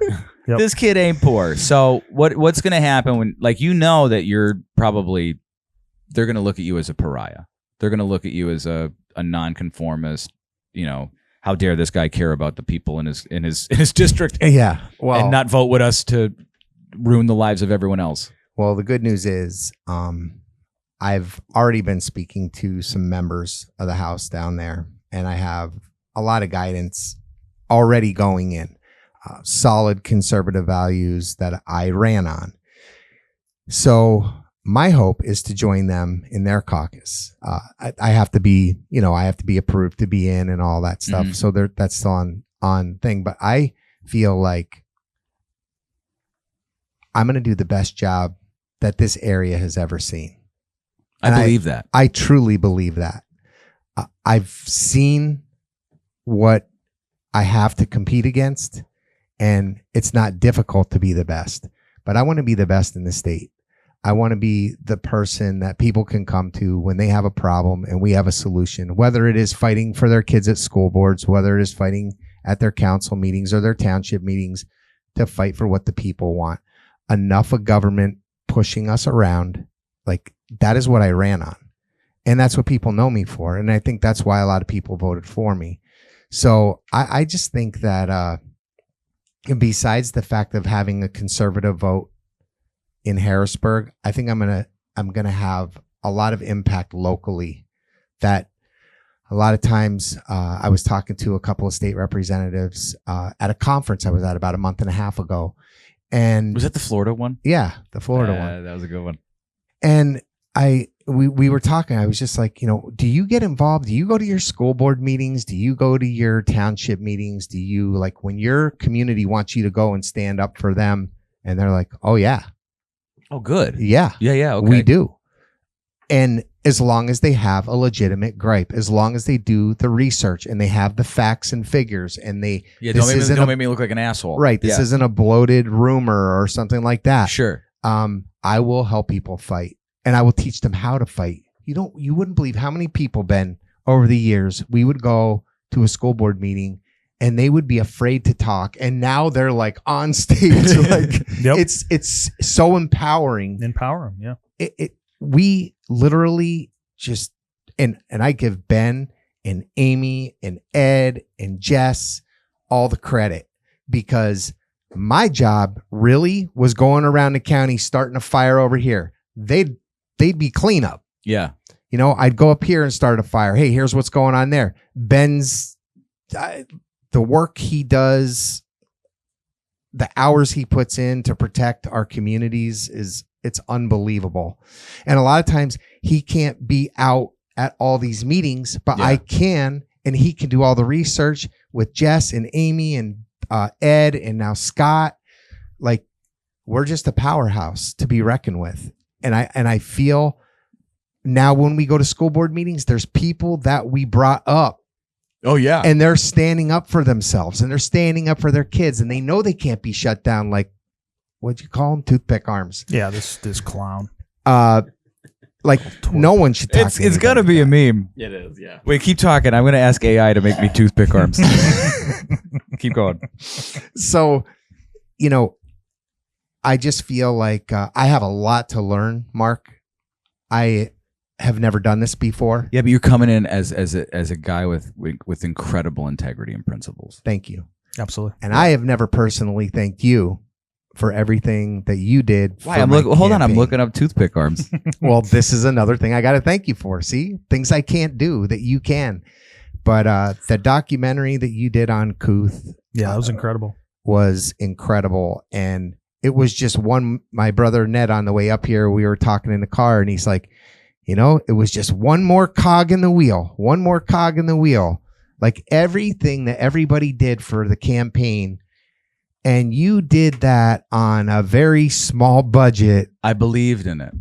And I know you believed in it. And that's why I owe you a thank you. That's what can't be replaced. I think that's such a big thing, Jamie, is that the number one thing that drives people to be successful is grit. But also, if you have passion in your heart, like, you're going to do it until you fall over, right? That's why I support him so much, and I hate politics and I hate politicians, is because he does. He has true integrity. He has the spirit in his heart. He's doing it for the right reasons.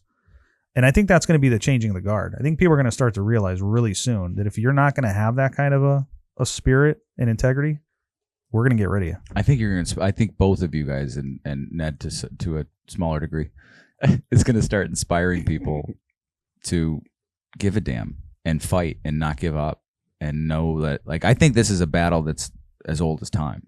Absolutely. I think this is something that it's just the back and forth. If your all children the are time. not the hill you're going to die on, you should have never had kids. You should never, or they should be taken away from you and given to. 100%. Well, I don't believe that the government should be able to do that, but like, you know, Here's you know the what I greatest mean? part about Jamie going down to Harrisburg too. He knows that there's somebody back here watching him. Oh yeah, you're fucked. I know. They're gonna hold your feet to the Do you fire. think I want them Every time. showing up at my office? Yeah. You are fucked.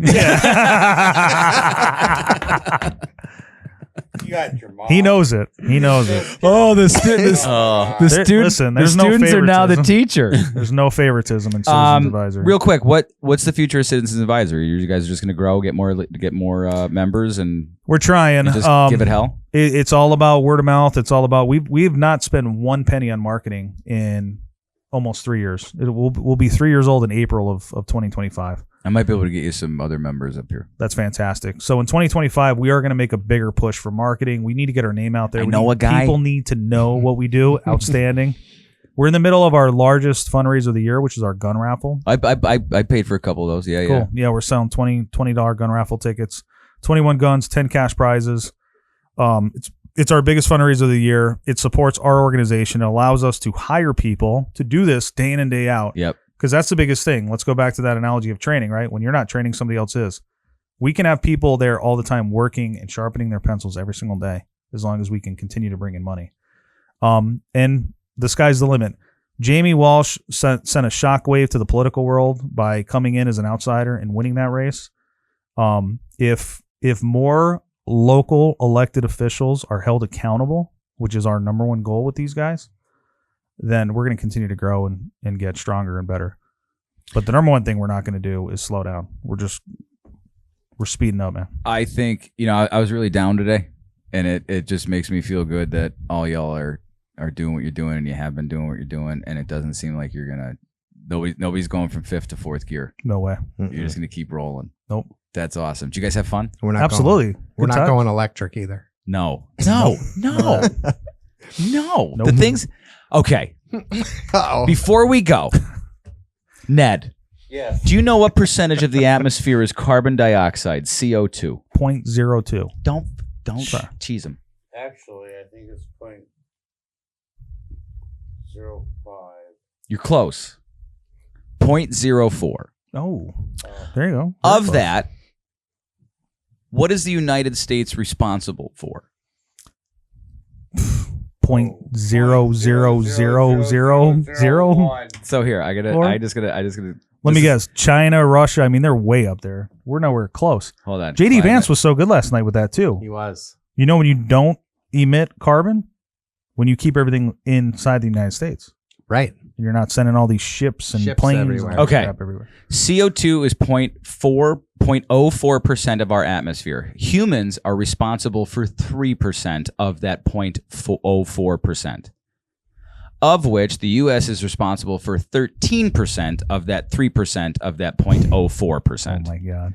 So 3% of 0.04% is 0.0012, and 13% of 0.0012% is 0.000156%. Wow. The United States is responsible for 0.000156% of carbon dioxide emissions in the air. Right now, it is at 0.04%. If it goes to 0.03, plants stop growing. Carbon dioxide, right? Carbon dioxide. The fertilizer. Plant air. The fertilizer, carbon dioxide. No, I think that's nitrogen. No, it's carbon dioxide. Is it fertilizer? Carbon dioxide. He's a. Is he fucking with me? He knows. Oh, okay. Trust me. Ned, you're the best. I wish you let us get you a microphone. Well, I didn't understand what was going on.